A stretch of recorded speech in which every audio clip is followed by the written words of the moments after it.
Dr. Endah Triwindawati, terus ada juga Dr. Adelin Devita dari Entrasol, ada Bapak Wahid Rizka Saputra, ada Bapak Doni Munarko selaku Branch Manager Laboratorium Prodia Magelang, ada Bapak Ayusa Fatrino Ogata, moderator kita pagi hari ini, ada Ibu Rambu BP Hamuati, dan juga Bapak Ibu peserta webinar sekalian. Terima kasih atas kesediaannya menghadiri webinar ini. Mungkin di waktu-waktu mendatang kita sudah bisa bertatap muka satu dengan yang lain, namun pada kesempatan kali ini kita masih bisa bertatap muka dengan cara webinar ya. Salam sejahtera untuk kita semua. Selamat datang dalam acara webinar Prodia yang juga disponsori oleh Entrasol pada saat pagi hari ini. Pada hari ini Sabtu 23 April 2022.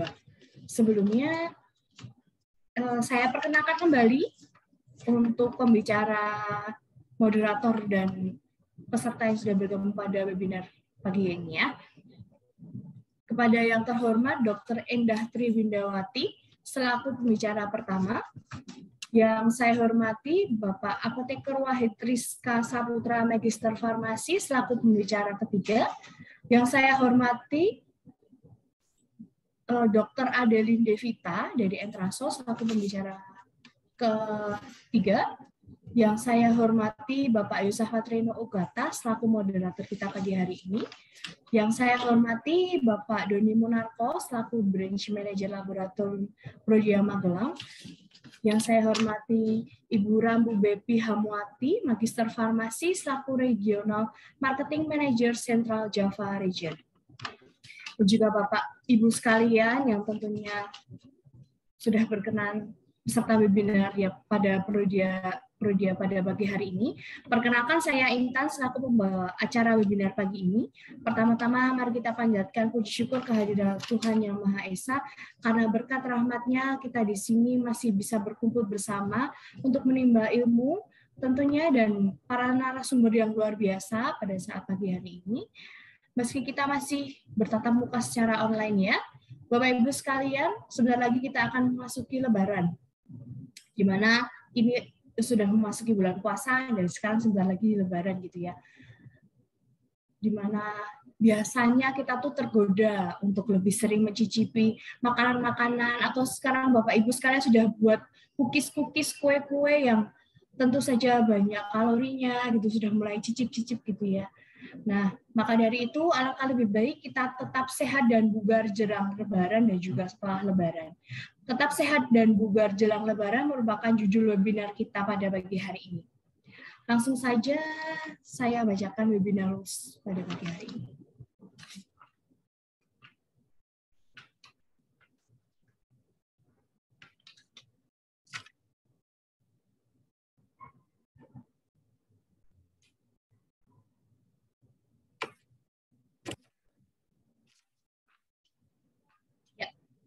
Webinar rules pada pagi hari ini, yang pertama, saya harapkan Bapak Ibu peserta sekalian untuk mematikan mikrofon, supaya nanti tidak ada suara simpang siur ya ketika pembicara kita sedang menyampaikan materi.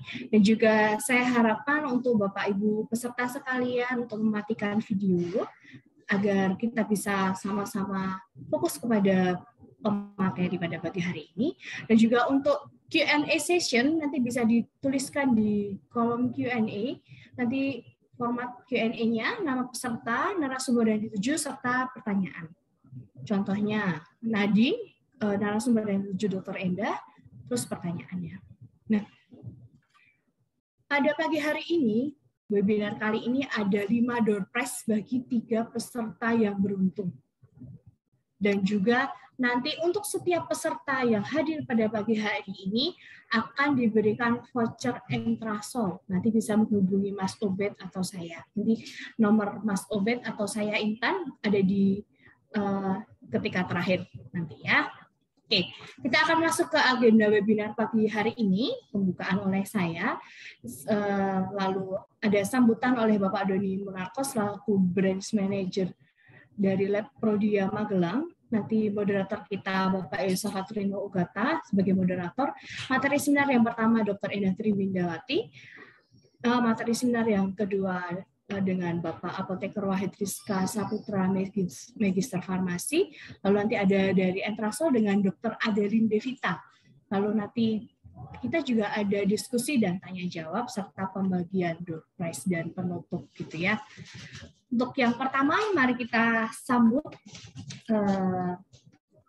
Bapak Doni Munarko selaku Branch Manager Lab Prodia Magelang untuk memberikan sepatah dua patah kata. Kami persilakan.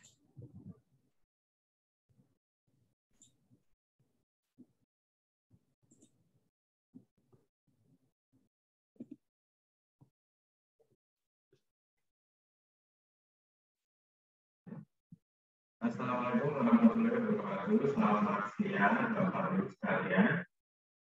Terima kasih atas kedatangannya di webinar Prodia kali ini. Prodia sudah mendengarkan webinar kali ini ke-11 ya, dengan tema tetap sehat dan juga jelang Ramadan.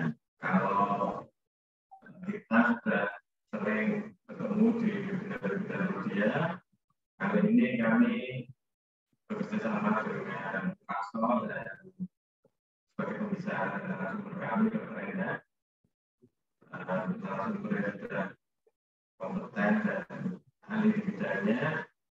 Mungkin Bapak Ibu kali ini kenapa kita memberikan informasi mengenai kita sehat dan juga jelang Ramadan supaya pada saat kita menghadapi segala keluhan penyakit maupun keluhan di badan itu bisa setidak-tidaknya dikurangi. Jangan sampai nanti bisa sholat kemudian sedang sakit atau 10 hari terakhir ini 10 hari ketiga di mana kita memasuki fase mobilisasi diharapkan pada saat kita melakukan sholat wajib maupun sholat sunnah terawih bisa lancar dan tidaknya bisa mengikuti biasanya kalau sholat terawih itu agak cepat ya, untuk 40 sampai 50 tahun kadang terlalu cepat, saya terlalu cepatnya judulnya datang di kuping ya sakit. Mungkin kalau bugar di 10 hari terakhir ini sudah mulai tugas jalan-jalan, kita berlatih jalan-jalan tapi di mall ya, cari baju belajar nanti kita belajar juga dari berbeda tugasnya seperti apa sih supaya lebih fokus di badan kita dan lebih baik untuk kesehatan kita. Di 10 hari pertama kita memasuki fase rahmat, adaptasi. Di 10 hari kedua kita memasuki fase makro, fase alhamdulillah. Semoga semua kita dalam bulan Ramadan, bulan puasa ini secara diterima mendapat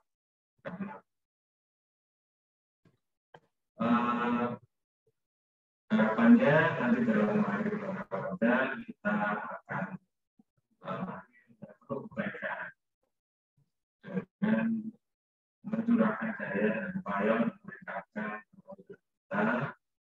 Semoga itu yang melaksanakan puasa dan selalu dirahmati oleh Yang Maha Esa.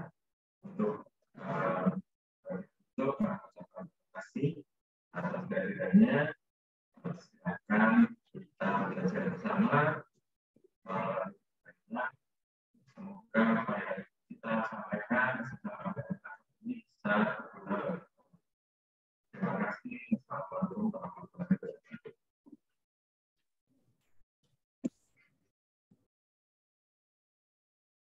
Baik, terima kasih Bapak Doni Munarko selaku Branch Manager Lab Prodia Magelang. Tanpa berlama-lama, langsung saja kita mulai webinar pada pagi hari ini dengan moderator kita Bapak Yusuf Fatrino Ugata. Saya persilakan Mas Reno. Ya, terima kasih Mbak Intan untuk waktunya. Selamat siang, sahabat Prodia. Kita berjumpa lagi ya pada hari ini hari Sabtu tanggal 23 April 2022 ya. Kali ini sangat spesial ya webinar Prodia pada hari ini ya. Karena kita berkolaborasi dengan Entrasol ya, nutrisi setiap hari. Oke, terima kasih tim Entrasol. Ya, tentunya seperti yang dikatakan Pak Doni ya, tema yang akan kita bahas pada hari ini sangat menarik ya. Karena apa? Karena kita sudah melewati ya bulan puasa sekitar 3 minggu ya, dan ada 10 hari lagi kita merayakan Hari Raya Idul Fitri ya. Tentunya nanti apa saja sih tips ya dan trik ya sehat menjelang Lebaran ini nanti akan disampaikan oleh narasumber kita. Ada 3 narasumber pada hari ini. Yang pertama ada Dr. Endah dengan materi tetap sehat jelang Lebaran. Kemudian pembicara kedua ada Pak Wahid Rizka Saputra dengan materi Pulse Cardiac Marker. Kemudian yang ketiga ada pembicara Dr. Adeline Devita dari tim Entrasol. Baik, izinkan saya untuk membacakan CV dari Dr. Endah. Ya, pembicara pertama kita, Dr. Endah Triwindawati, lahir di Magelang ya. Ini Dr. asli Magelang berarti ya dok ya. Alamat di Jalan Singosari nomor 16 Magelang. Beliau merupakan alumni dari FK Undip. Kemudian pernah menjabat dokter puskesmas di tahun 2022 sampai 2025. Kemudian pelatihan yang sudah dilakukan oleh beliau, pelatihan di Perkes dan keselamatan kerja di tahun 2005, kemudian pelatihan dokter fisik di Prodia Tower tahun 2011, pelatihan ACLS di tahun 2012, kemudian beliau saat ini sebagai dokter fisik ya di lab klinik Prodia Magelang sejak tahun 2022. Ya, tanpa berlama-lama lagi, untuk waktu dan tempat, saya persilahkan Dr. Endah untuk memaparkan materinya. Halo, selamat siang, Dr. Endah. Halo, selamat pagi. Ya, dokter. Sehat ya, dokter? Iya. Ya, dokter. Ya, dokter. Terima kasih, dokter, untuk kehadirannya di siang hari ini di webinar Awam Prodia dan Entrasol ya. Tentunya tanpa berlama-lama lagi, waktu dan tempat saya persilakan Dr. Endah untuk memaparkan materi, dok. Oke, baik. Selamat pagi semua yang hadir pada webinar kali ini. Saya izin share screen dulu ya. Ya.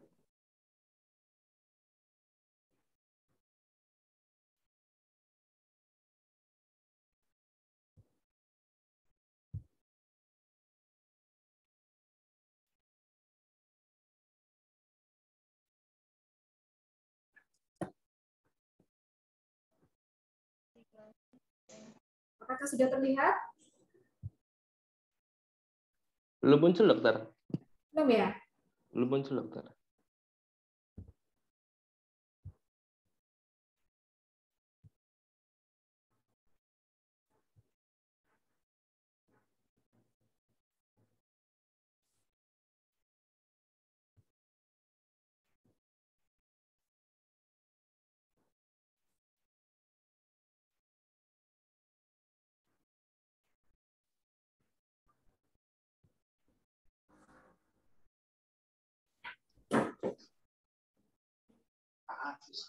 Oke ya, bisa terlihat ya.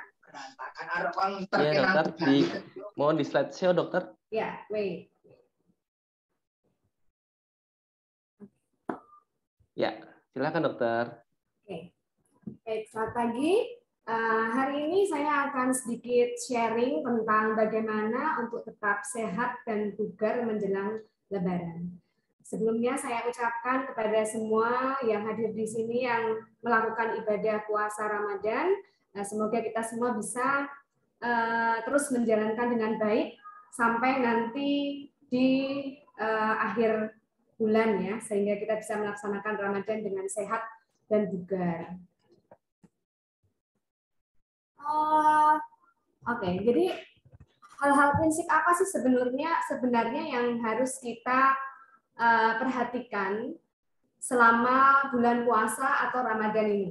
Karena untuk menjaga tetap sehat dan bugar di saat Lebaran nanti, maka kuncinya adalah kita semua memahami apa yang terjadi di bulan puasa. Sebenarnya ada 3 hal yang mendasar yang harus kita pahami ya, atau kita perhatikan. Yang pertama adalah pola makan. Maaf ya kalau ini jadi membuat semua lapar, termasuk saya juga ini kayaknya enak sekali ya.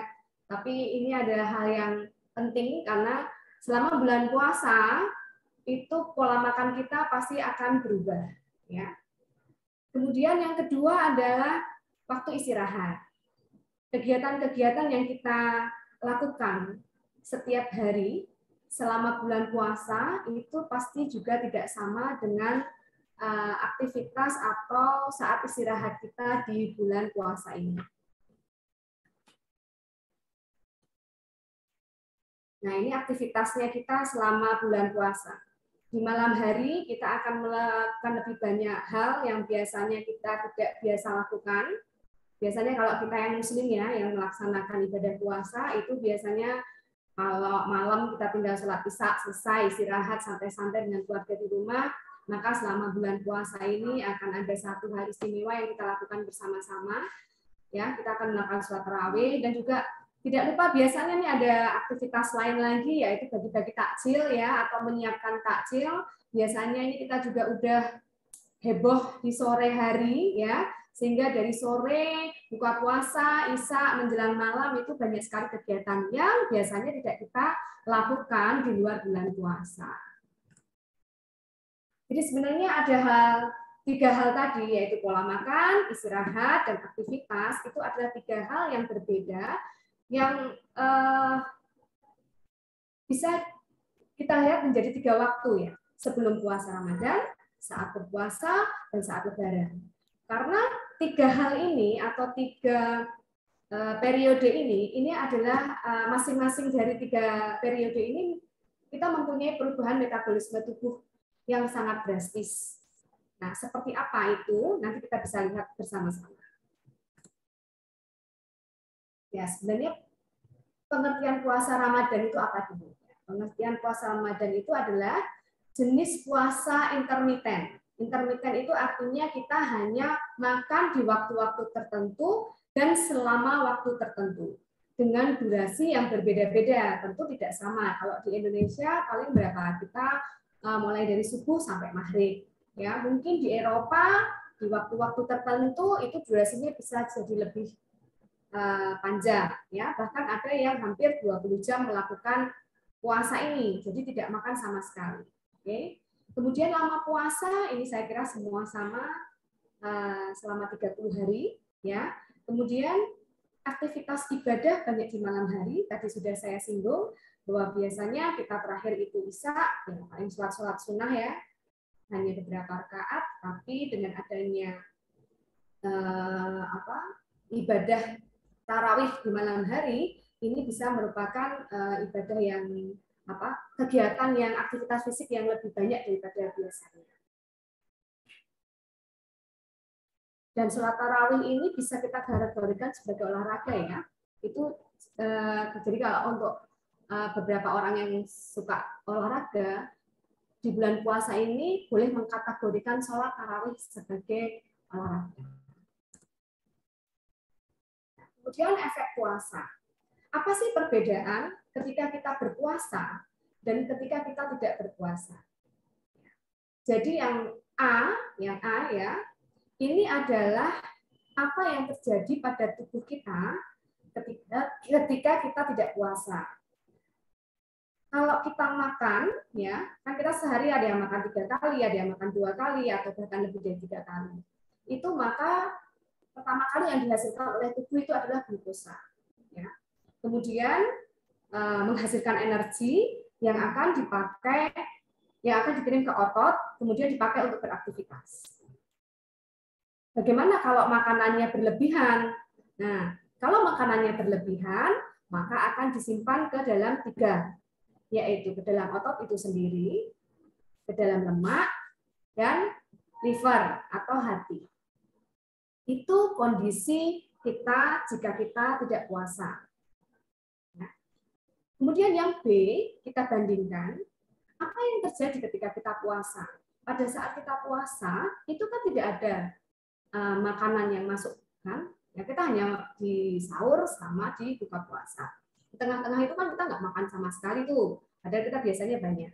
Nah, dari mana energinya? Kan nggak ada makanan masuk. Ya kita ambil dari cadangan-cadangan tadi, dari lemak, dari liver, dan dari otot itu sendiri untuk melakukan aktivitas. Ya. Jadi dari sini saja sebenarnya sudah bisa kita lihat. Kalau kita makan setiap hari dengan porsi harian yang biasa kita makan, maka akan menghasilkan banyak energi yang jika itu sisa itu akan ditumpuk.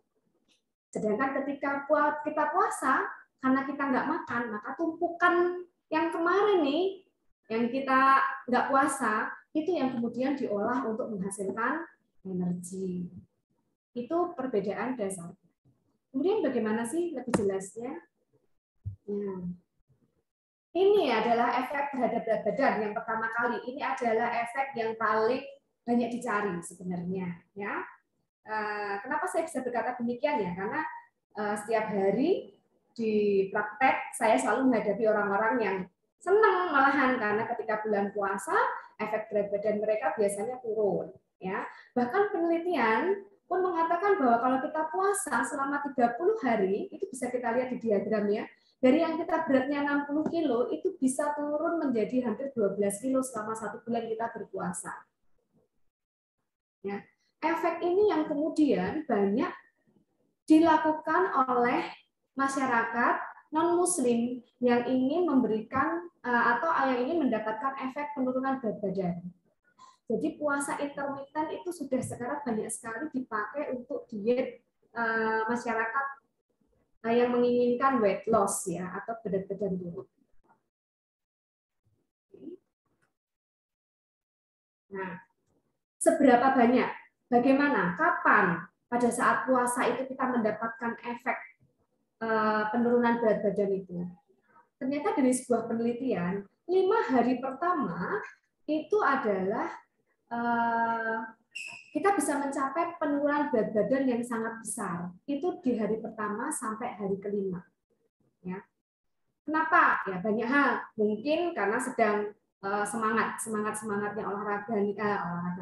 semangatnya puasa nih, ya, sehingga makanan-makanan itu benar diatur. Ya. Kemudian apa yang terjadi? Ternyata pada hari ke-5 sampai hari ke-15 efek penurunan berat badannya sudah mulai menurun. Ya. Demikian juga selanjutnya di hari ke-16 sampai hari ke-30. Kemudian akan ada pertanyaan lagi. Dokter, kenapa saya selama puasa berat badan saya malah naik? Enggak tuh dok, enggak ada puasa itu kok bikin berat badan turun. Berat badan saya stabil-stabil aja. Bahkan bisa sampai naik 3 kilo, 4 kilo. Sama aja dok, gimana? Nah ini tergantung dari diagram ini. Kita bisa melihat di sini ya. Jadi sebenarnya kalau kita menggunakan standar diet, kita mulai dari warna yang sebelah kiri ya, yang hitam ya. Kalau standar dietnya kita itu kan rata-rata sehari 2.270 kalori lah ya, kira-kira sehari.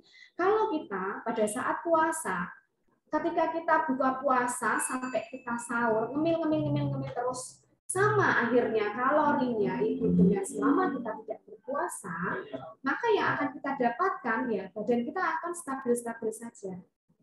Gitu. Jadi bagi seseorang yang kesulitan melakukan kenaikan berat badan itu sebenarnya tidak perlu khawatir ya, karena itu semua tergantung dari asupan yang kita makan ketika kita melakukan sahur dan buka puasa. Bagaimana kemudian jika bertambah gemuk? Ya, ini yang ketiga, yang biru ya, yang biru muda ini. Ketiga itu kita bisa lihat. Nah, kalau makannya justru lebih banyak ketimbang ketika tidak puasa, ya pasti saja berat badannya naik. Gitu ya. Jadi misalnya pada saat sahur, oke lah sahur mungkin nggak terlalu banyak ya yang bisa dimakan. Tapi ketika buat buka nih, biasanya kan godaannya itu menjelang buka itu adalah belanja cemilan, untuk nanti berbuka puasa. Ya, cemilannya macam-macam, mulai dari gorengan, susu, ya, kemudian cake, kemudian mie atau mungkin nasi goreng, ya, yang jumlah kalorinya itu dalam justru lebih besar ketika kita tidak berpuasa, ya pasti akan tambah. Belum lagi ditambah cemilan-cemilan yang manis. Kalau kita buka puasa biasanya apa? Es teh manis, ya kan? Habis itu apa? Es buah. Habis itu apa? Nyemil cake, ya. Habis itu apa? Makan nasi. Oke, istirahat bentar, sholat tarawih. Pulang dari tarawih, kita pulang ke rumah, nyemil lagi kita. Nah, itu yang membuat bahaya. Sehingga berat badan tidak akan turun selama bulan puasa, tetapi justru akan naik. Nah, bagaimana kemudian efek menurunkan berat badan selama bulan puasa ini bisa kita dapatkan? Ya, kita bisa lihat dari papel warna hijau ke kanan. Ya, di situ akan tampak sekali penurunan berat badan apabila ketika kita selama bulan puasa makanan yang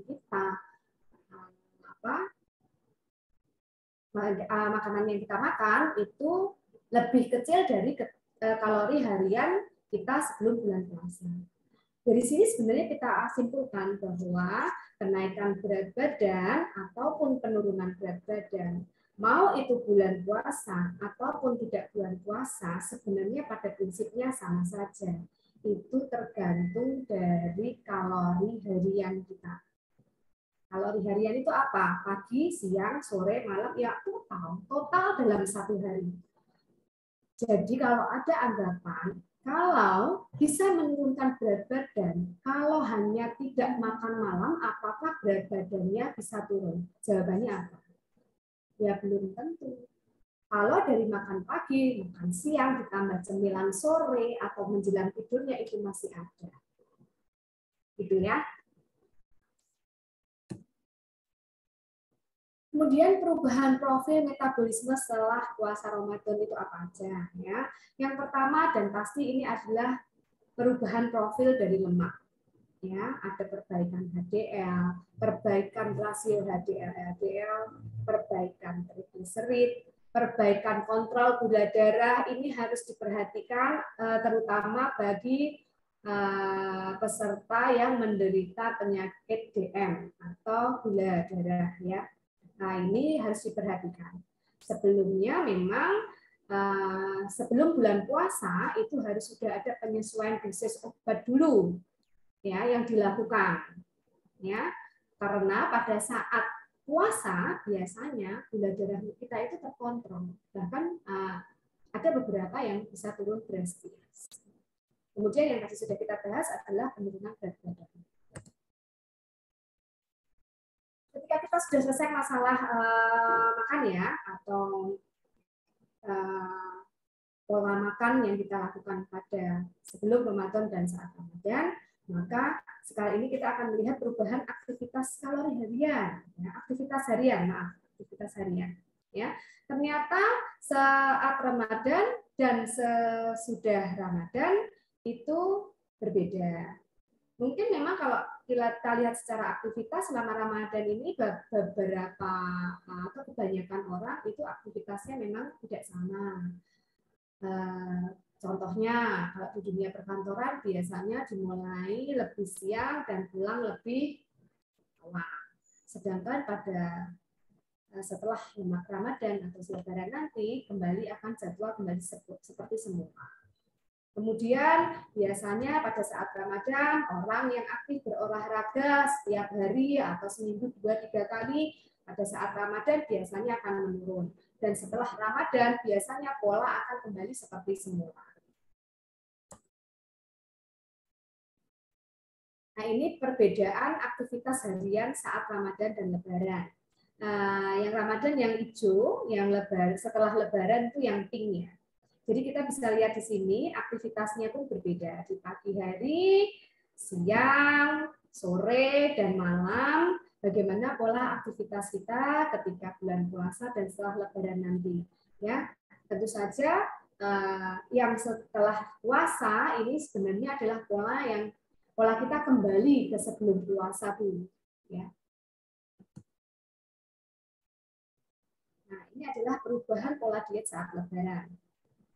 Konsumsi lebih besar dengan pola waktu pagi dan siang. Ya, pada saat Lebaran kita akan kembali seperti dulu sebelum bulan puasa. Kita akan mulai kembali melakukan aktivitas perbaikan gizi ya, atau kita akan kembali makan itu biasanya meal itu di pagi sama di siang ya. Sarapan ya, waktu istirahat kita bisa makan siang, atau mungkin kita ada acara di siang hari misalnya mulai ada rapat-rapat kembali, pasti kita ada snack, ada makan besar, itu akan kembali seperti itu. Nah ini kemudian yang kedua, perbaikan sistem metabolisme menjadi negatif kembali bila tidak dikendalikan. Ini adalah yang harus kita perhatikan. Jadi kalau sebelum puasa kita seperti itu tadi ya, yang pertama tadi saya sampaikan, kemudian pada saat bulan puasa, ini semua kita kendalikan semua. Jadi makanan kita kendalikan, ngemil kita kendalikan, jajan kita kendalikan. Nah, ketika Lebaran, bahayanya adalah kita akan kembali lagi ke pola sebelum puasa.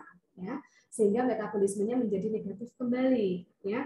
Makanan yang kita makan akan menjadi banyak dan bertumpuk-tumpuk ya, sehingga tidak semuanya bisa menghasilkan energi untuk aktivitas harian, akan tetapi akan disimpan kembali menjadi lemak ya, kemudian disimpan kembali menjadi liver ya. Nah, ini jenis makanan saat Lebaran. Nah, ini faktanya. Ini harus digaris besar ya. Jadi kue kering khas Lebaran seperti nastar, kastengel, putri salju yang mengandung tinggi kalori. 4 butir kue Lebaran ya bisa lebih tinggi dari seporsi nasi beserta lauk pauk lengkap. Ya, ternyata ini penelitiannya menghasilkan ayat seperti ini. Nah, ya padahal ini belum sama kupatnya, belum sama opornya, ya, belum dengan sirup yang kita minum atau minuman kaleng lain yang kita minum, ya. Jadi kira-kira berapa kalori per hari itu yang kita masukkan ke dalam tubuh kita ketika kita sudah Lebaran? Tentu ini sudah jelas terlihat berbanding terbalik dengan ketika kita sedang puasa. Ya, ini yang harus kita perhatikan. Justru sebenarnya ini yang kuncinya itu di sini. Jadi perbedaan besarnya itu ada di sini. Nah, bagaimana tips menghadapi perubahan pola diet saat Lebaran? Ya, yang pertama adalah tetap utamakan buah dan sayur. Kalau kita masih ingat piramida sehat, ya, makanan sehat, makanan buah dan sayur itu termasuk yang tidak dibatasi. Ya. Jadi monggo silakan dan jangan lupakan, jangan tinggalkan ini di hari Lebaran nanti. Kemudian adaptasi pola siang hari dengan memilih makanan yang rendah karbohidrat dan porsi makan separuh dari biasanya. Dari biasanya itu dari sebelum kita berpuasa dulu. Jadi ketika kita puasa kan sebenarnya badan itu sudah beradaptasi dengan kita tidak makan. Ya kan? Nah, pada saat Lebaran, nah itu biasanya mental di situ, ya kan? Kemarin nggak bisa makan ayam banyak, sekarang sikat. Ya, kemarin nggak bisa makan rendang, mungkin karena lagi puasa kemarin jaga makan banget nih, karena takut sakit perut. Jadi makan nggak pilih yang nggak berbumbu. Nah, ini semua dimakan. Nah, jadi ini yang harus kita perhatikan. Kemudian ada lagi yang harus kita perhatikan di sini adalah ketika kita berpuasa, kita kan tidak memberi makanan tubuh kita seperti biasa, kan? Seperti kita belum biasa. Jadi sebenarnya yang lapar itu tidak hanya kita merasa lapar saja, tetapi sel-sel tubuh kita itu saat ini sebenarnya juga sedang pada masa kelaparan. Ya. Nah, kalau setelah Lebaran semua makanan kita sikat habis tanpa memperhatikan kandungan kalorinya, maka yang terjadi apa? Sel-sel yang kelaparan itu akan menyerap semua yang kita makan sebaik-baiknya dan sebanyak-banyaknya. Sehingga apa? Jika kita tidak melakukan aktivitas yang memadai atau yang seimbang, maka timbullah kembali itu timbunan gula dan lemak di dalam tubuh kita. Jadi kenapa kita harus benar-benar memperhatikan pola makan kita, terutama di siang hari ini ya. Nah, jadi kalau kita mau makan ya nggak apa-apa. Memang sekarang memang pada apalagi yang sudah umur 40 tahun ke atas ya, itu memang sudah seharusnya mulai memikirkan lagi kalau kita mau makan tuh jangan asal makan ya. Kita lihat dulu, ya apa yang kita makan. Ya, bakmi, ya oke lah mie, oke nggak apa-apa ya. Selama lebaran puasa kemarin itu jarang banget bisa makan mie siang-siang, oke. Tapi mie-nya seperti apa? Mie-nya jangan dicampur sama nasi, ya seperti itu. Kemudian tips yang lain adalah coba ketika lebaran nanti memilih porsi makanan itu porsinya juga jangan langsung banyak. Kalau bagi yang umat muslim biasanya setelah kita lebaran itu terus ada puasa lagi Syawal ya. Nah, ini sebenarnya juga baik karena jadi badan kita itu beradaptasinya itu enggak seperti tadi, enggak sel-sel badan itu jadi enggak rakus gitu. Enggak rakus makan atau mengambil semua makanan yang kita makan pada saat lebaran. Tapi habis itu direm lagi ya pada saat puasa Syawal. Sebenarnya gitu ya.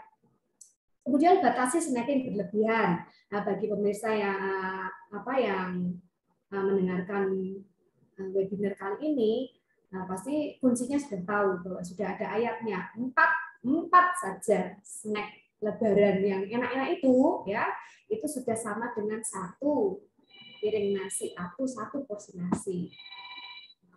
Nanti bagaimana lebih bijak memilih makanan yang kita makan ketika nanti kita mulai lebaran. Kemudian hindari minuman yang tinggi kalori. Di sini biasanya minuman kaleng. Kemudian upayakan sebelum berpesta mengkonsumsi buah-buahan. Nah, ini kalau misalnya yang buat pekerja di kantor atau di instansi tertentu ini kan mulai ada halal bihalal. Nah, itu hati-hati. Hidangan dihalal itu juga pasti enak-enak, ya kan? Nah, tipsnya apa? Kalau saya bagi tips di sini sebelum berangkat halal bihalal makan dulu buah-buahan yang banyak di rumah. Ya, makan dulu pisang kek, semangka kek, apa kek gitu ya. Jadi ketika datang ke tempat pesta atau halal bihalal, kita tidak dalam perut kosong. Sehingga kita bisa mensiasati agar kita makan tidak terlalu banyak. Ya. Kemudian menjaga ritme aktivitas fisik ringan dan sedang. Kalau yang suka mengikuti webinar saya sebelumnya, saya selalu tekankan di sini bahwa olahraga itu sangat penting. Olahraganya apa? Olahraganya gampang, yang disukai. Seperti apa? Ya, apa aja. Sukanya jalan ya jalan, sukanya lari ya lari, sukanya berenang ya berenang. Ya. Nah, pada saat lebaran nanti kan kita masih punya cuti tuh, ya biasanya bagi yang bekerja. Ya jangan lupa meluangkan waktu untuk tetap melakukan aktivitas fisik seperti biasanya. Ya. Kemudian upayakan makan tidak sampai kenyang. Berhenti makan sebelum kenyang, seperti itu ya. Itu juga harus kita pegang benar.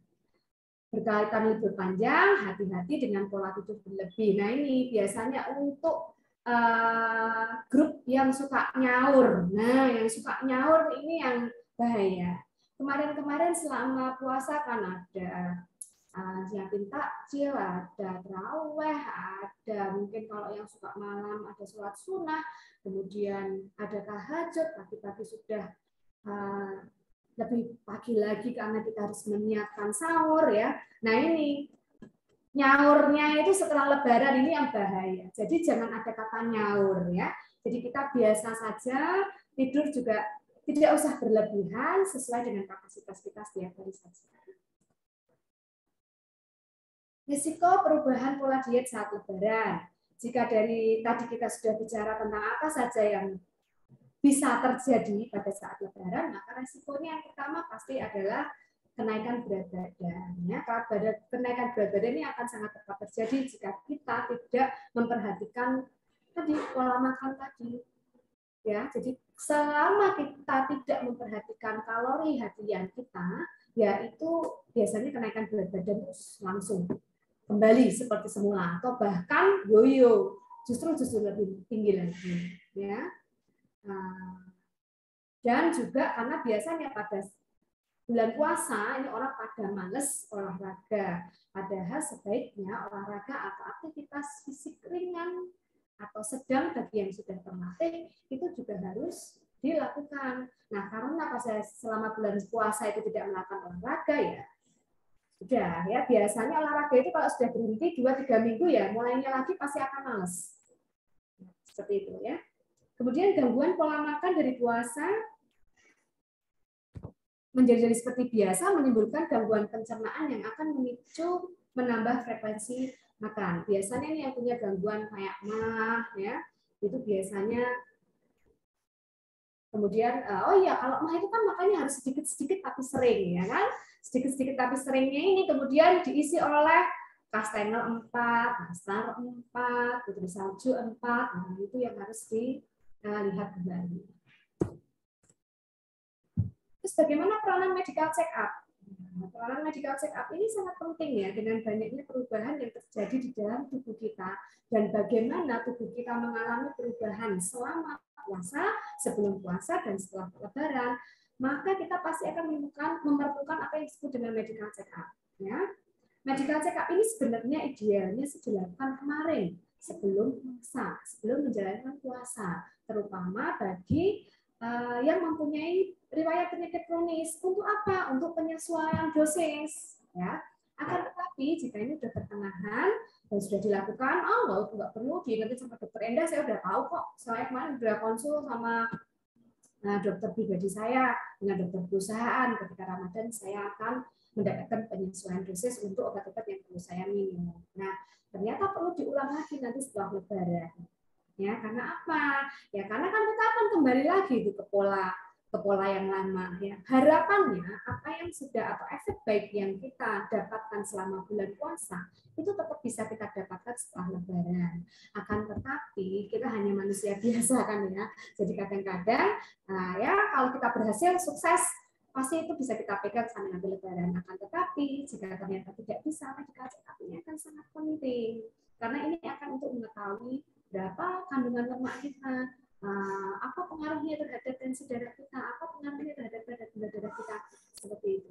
Ya, jadi ini adalah dua hal yang perlu dilakukan atau satu hal yang perlu dilakukan di dua waktu yang berbeda. Monggo, boleh dipilih salah satu. Oke, saya kira cukup sekian dari saya. Semoga bermanfaat dan masih semangat menjalankan ibadah puasa. Waktu saya kembalikan kepada Mas Yusuf Patresno. Terima kasih Dokter Endah untuk pemaparan materinya yang sangat menarik ya Dokter ya. Tadi Pak Ibu Sahabat Prodia sudah dijelaskan dengan sangat detail oleh Dokter Endah ya mengenai yang pertama ada perubahan ya Dok ya yang terjadi dalam bulan puasa, mulai dari pola makan, waktu istirahat, kemudian aktivitas, kemudian apa sih efeknya terhadap badan kita ya Dok. Kemudian ada jenis makanan ya, jenis makanan yang seharusnya kita makan dan apa yang harus kita kurangi ya Dok ya. Ternyata 4 butir kue itu kalorinya sangat tinggi ya Dok ya. Ya. Kemudian tips sehat. Mas, ayo. Iya Dok. Kita sempat ngitung ini.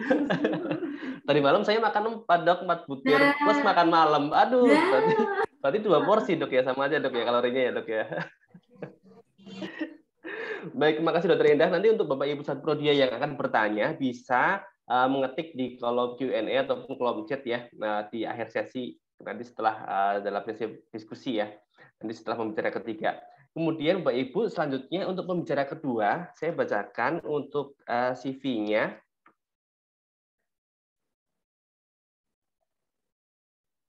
Ya, beliau adalah Bapak Apoteker Wahid Rizka Saputra, M.Pharm. Beliau merupakan Regional Product Eksekutif Central Java Region.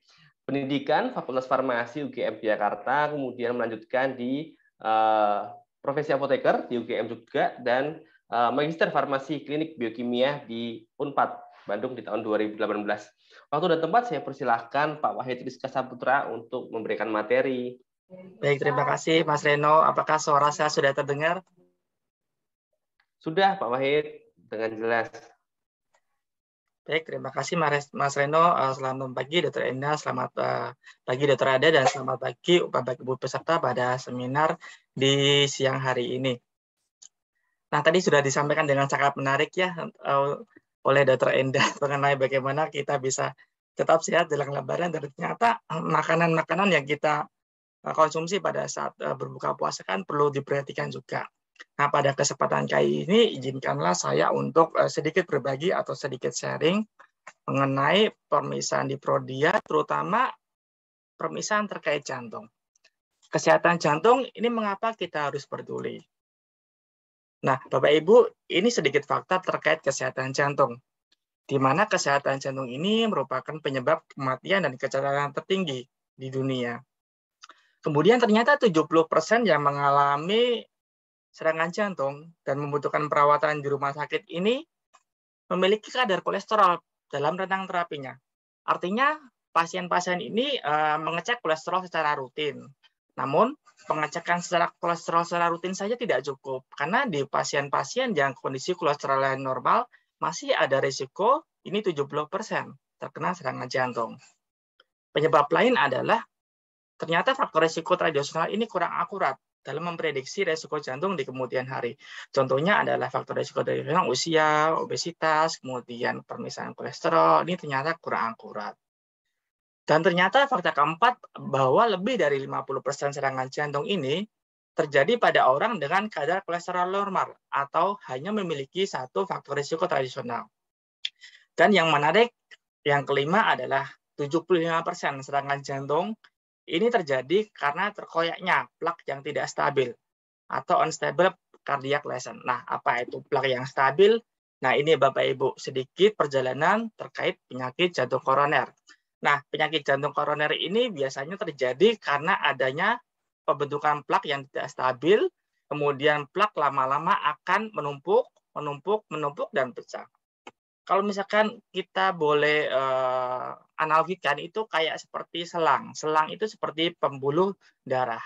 Kemudian selang lama-lama akan menumpuk ya. Kalau kita lihat di dalam selang itu ada kotoran-kotoran yang menumpuk kayak hitam-hitam. Nah, itu dianalogikan seperti lemak, tumpukan lemak. Nah, lama-lama tumpukan lemak itu akan menumpuk seperti ini. Ini pada saat kita masuk muda mungkin ini selangnya masih bagus.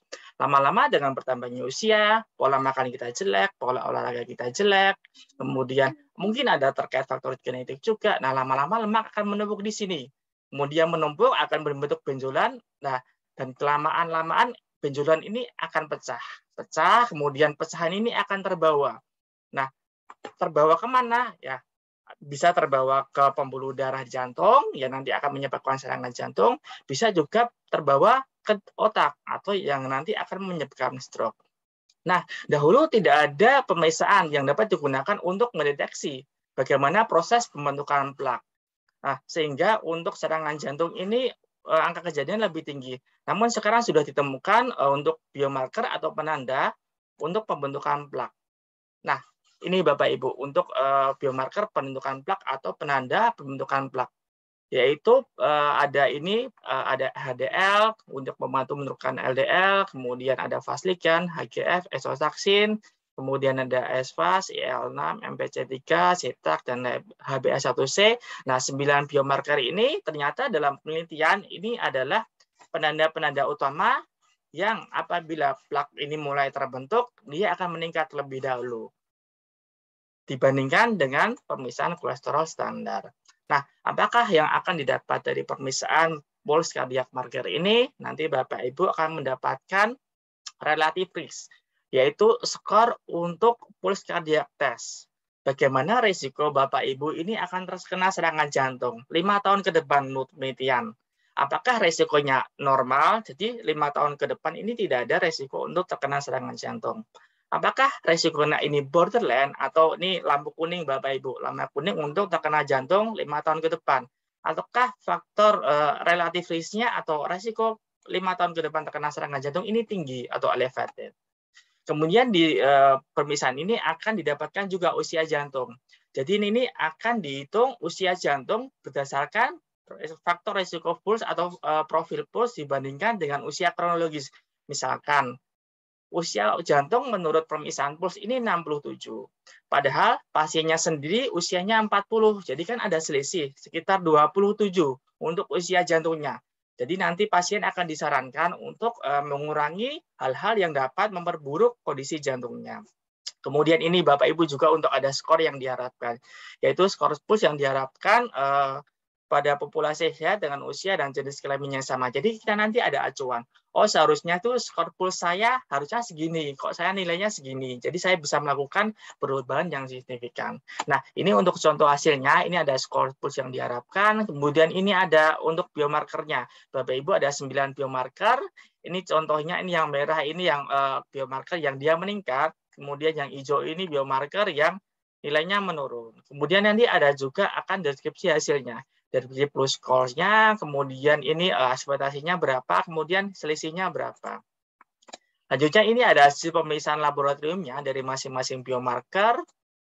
Dan ini nanti ada usia jantungnya. Ini contohnya tadi ya, usia sebenarnya berapa, kemudian usia jantungnya berapa, kemudian selisih usia jantung dengan usia sebenarnya berapa. Ini contohnya 10 tahun. Lanjutnya, apabila Bapak Ibu melakukan pemeriksaan puls lebih dari sekali, nah nanti akan ada grafiknya. Apakah grafik kita menurun, kemudian apakah ini tetap ataukah naik untuk grafik dari usia jantung dan pulsnya. Nah, Bapak Ibu, untuk siapa pemeriksaan puls ini direkomendasikan? Yang pertama adalah untuk individu usia 40 tahun atau lebih yang sebelumnya belum mempunyai riwayat serangan jantung atau infark miokard. Sehingga kita dapat memprediksi bagaimana risiko seseorang itu 5 tahun ke depannya untuk terkena serangan jantung. Yang kedua adalah untuk individu dewasa di atas usia 20 tahun, namun individu tersebut memiliki faktor risiko tradisional terkait penyakit jantung koroner. Kemudian apabila seseorang yang memiliki faktor risiko secara genetik terhadap penyakit jantung koroner atau infark miokard. Jadi orang itu ada risiko genetiknya. Nah, Bapak Ibu, ini contoh faktor-faktor risiko yang dapat menyebabkan injury dari jantung itu sendiri adalah contoh ini adalah diet rendah serat atau tinggi lemak, kemudian kurangnya aktivitas fisik. Selanjutnya ada diabetes, ada merokok atau konsumsi alkohol yang berlebihan, kemudian kondisi stres, kolesterol yang tinggi, dan terkait genetik. Nah, ini ada sedikit penelitian dari MESA ya, studinya di MESA. Jadi pasien-pasien tersebut mendeteksi atau menyimpan darah sampel diambil darahnya dari 5.731 pasien. Jadi 5.700 pasien ini diambil darah, kemudian serumnya dibekukan. Dibekukan selama periode 5-7 tahun ke depan. Jadi 5-7 tahun ke depan baru akan dites siapa-siapa saja pasien-pasien yang nanti akan menderita penyakit jantung. Nah, ternyata dari 5.700 ini ada 222 kondisi atau kejadian serangan jantung. Nah, kemudian pasien-pasien itu dites, ini adalah pengetesan untuk kolesterol biasa. Jadi ternyata dari pasien-pasien yang terkena serangan jantung tersebut hanya 18%. Jadi 18% yang bisa diprediksi untuk terkena serangan jantung. Namun dengan pemeriksaan puls kardiak marker, akurasinya akan meningkat. Yang tadi 18% menjadi 46%. Jadi 46% pasien yang akan terkena serangan jantung 5 tahun ke depannya dapat diprediksi. Nah, akan lebih bagus apabila kedua pemeriksaan ini dikombinasi antara pemeriksaan lipid standar dengan pemeriksaan puls, di mana nanti pemeriksaan kombinasi keduanya akan meningkatkan akurasi. Jadi 60% dapat mendeteksi untuk serangan jantung. Nah, bagaimana apabila hasil pemeriksaan Prolia Puls ini hasilnya elevated atau risiko tinggi? Nah, nanti tentunya Bapak Ibu jangan khawatir ya, ini bukan untuk diagnosa akhir. Namun apabila kita hasilnya tinggi, kita harus fokus ke pencegahan atau sebagai lampu merah. Lampu merah dalam arti kita dapat memperbaiki nutrisi atau diet, menambahkan aktivitas fisik dalam keseharian kita, kemudian mengurangi merokok, kemudian memperbaiki kondisi stres, konsultasi dengan dokter apabila membutuhkan pengobatan, dan beristirahat yang cukup. Nah, seperti yang sudah disampaikan oleh Dr. Endah tadi ya pada sesi sebelumnya, untuk pentingnya medical check-up, pada bulan Ramadan ini Prodia menyediakan untuk panel medical check-up dan tentunya nanti ada keringanan biaya khusus untuk pemeriksaan ini. Ini Bapak Ibu ada Prohealthy Ramadan 1 yang melingkupi pemeriksaan untuk secara umum untuk mencari organ-organ yang minimal, kemudian Prohealthy Ramadan 2 ini ada tambahan HbA1c yang lebih mengarah ke diabetes, kemudian Prohealthy Ramadan 3 ini ada kondisi ke arah kolesterol jantung, ada ApoB dan HSCRP. Kemudian Prohealthy Ramadan 4 ini jauh lebih lengkap, ada pemeriksaan expanded lipid profile, kemudian ada pemeriksaan ginjal, ini ada sistatin C, dan yang kelima ada pemeriksaan puls seperti yang sudah saya sampaikan tadi, yang dapat digunakan untuk mendeteksi kondisi serangan jantung seseorang, apakah ada faktor risiko untuk 5 tahun ke depan. Baik, bagi kesimpulan adalah untuk jangan tunggu gejala, kita dapat mengambil langkah pertama menuju kesehatan jantung yang lebih baik, sehingga kita dapat melakukan upaya pencegahan penyakit jantung dengan langkah awal mengetahui seberapa besar kita berisiko untuk menentukan upaya pencegahan yang optimal. Baik, sekian dari saya. Untuk waktu saya selanjutnya saya kembalikan kepada moderator. Silakan Mas Reno. Terima kasih. Ya, terima kasih Mas Wahid untuk pemaparan materinya ya mengenai pulse cardiac marker. Tadi sudah dijelaskan oleh Mas Wahid mengenai fakta ya terkait serangan jantung merupakan penyebab kematian tertinggi ya, Mas Wahid. Kemudian dijelaskan pula mengenai perjalanan penyakit jantung koroner ya, yang ternyata disebabkan oleh adanya plat ya yang menempel di pembuluh darah yang bisa menyumbat ataupun nanti terbawa ke dalam aliran darah. Kemudian tentang pemeriksaan pulse cardiac marker yang sangat menarik itu bisa melihat usia jantung ya, Mas Wahid, secara profil pulse dibandingkan dengan usia kronologis saat ini. Baik, terima kasih Mas Wahid untuk materinya. Selanjutnya pembicara ketiga ini dari Entrasol dari Dr. Adeline Devita ya. Boleh saya Halo, selamat siang Mas Reno, Bapak Ibu. Selamat siang, Dokter. Ya, saya bacakan untuk profil Dr. Adeline Devita ya. Beliau merupakan lulusan dari Universitas Tarumanegara, gitu, Dokter ya. Iya, Dok. Kemudian organisasi member of Ikatan Dokter Indonesia, kemudian Clinical Psychology and Exercises Indonesia, kemudian pengalamannya medical affair Kalbi Nutritional ya Dok ya di tahun 2020 sampai dengan sekarang, kemudian di tahun 2018 sampai dengan 2019 marketing medical device rehabilitasi, kemudian sebelumnya juga pernah menjabat medical affair di Boehringer Ingelheim. Baik, untuk waktu dan tempat saya persilahkan Dr. Adeline untuk menyampaikan materinya. Oke, baik, terima kasih Mas Reno. Sebelumnya juga terima kasih kepada Prodia yang sudah memberikan kesempatan kepada kami untuk sharing mengenai produk dari Entrasol Platinum yang saat ini juga tadi disampaikan oleh Dr. Endah bahwa saat ini kita sedang melakukan ibadah puasa. Lalu juga ketika melakukan puasa tentunya harus juga tetap menjaga kesehatan jantung seperti yang ada di slide juga oleh Mas Wahid sebelumnya. Dan di hari ini saya sharing penuhi nutrisi harian bersama Entrasol. Yang mana ini juga slide tadi sudah disampaikan oleh Dr. Endah, ada perubahan-perubahan metabolisme tubuh saat puasa. Jadi tentunya sebelum puasa kita makan seperti biasa, saat puasa tentunya disesuaikan setelah konsultasi kepada dokter, dan kembali lagi setelah Lebaran kita konsumsi makanan seperti biasa. Namun kita perlu lihat juga tadi sebenarnya ini lebih detailnya sudah disampaikan Dr. Endah. Saya ingatkan kembali bahwa para Bapak Ibu sekalian, khususnya yang sedang melakukan ibadah puasa, ada perubahan-perubahan yang terjadi dalam tubuh kita. Jadi ketika mau melakukan puasa tadinya sudah konsultasi kepada dokter, dan ketika kembali untuk setelah Lebaran untuk konsumsi makan biasa, khususnya orang-orang yang sudah memiliki riwayat penyakit kronis seperti penyakit diabetes tadi disebutkan Dr. Endah, atau penyakit jantung tadi disebutkan oleh Mas Wahid, atau penyakit-penyakit kronis lainnya yang tentunya membutuhkan selain penyesuaian dari nutrisi atau pola makan, juga membutuhkan penyesuaian dari dosis obat-obatan. Jadi tentunya disarankan untuk berkonsultasi kembali. Jadi sambil saat ini kan sekitar mungkin tadi 10 harian lagi masih melakukan ibadah puasa, itu sudah boleh konsultasi terlebih dahulu kepada dokter-dokter yang merawat bagaimana untuk mengembalikan tadi pola makan yang seperti sebelumnya. Yang mana Ramadan Plate ini tentunya sesuai dengan pola makan gizi seimbang, yang juga di dalamnya selain ada karbohidrat, protein, sumber lemak baik, dan juga tinggi akan serat. Jadi saat puasa disarankan untuk konsumsi banyak buah-buahan dan sayur-sayuran tadi ya di sahur, seperti informasi Dr. Endah bahwa bisa memberikan rasa kenyang yang lebih lama. Namun ketika kembali setelah Lebaran itu mulailah tadi dengan buah dan sayur-sayuran. Supaya apa? Jadi berat badannya itu tidak meningkat secara signifikan, dan juga stabilisasi. Tadi sudah senang, tadi Dr. Endah juga informasikan, senang salah satu target setelah puasa itu penurunan berat badan. Jadi agar tetap stabil perlu diperhatikan dari sumber dari buah dan sayur-sayuran yang mengandung tinggi akan serat.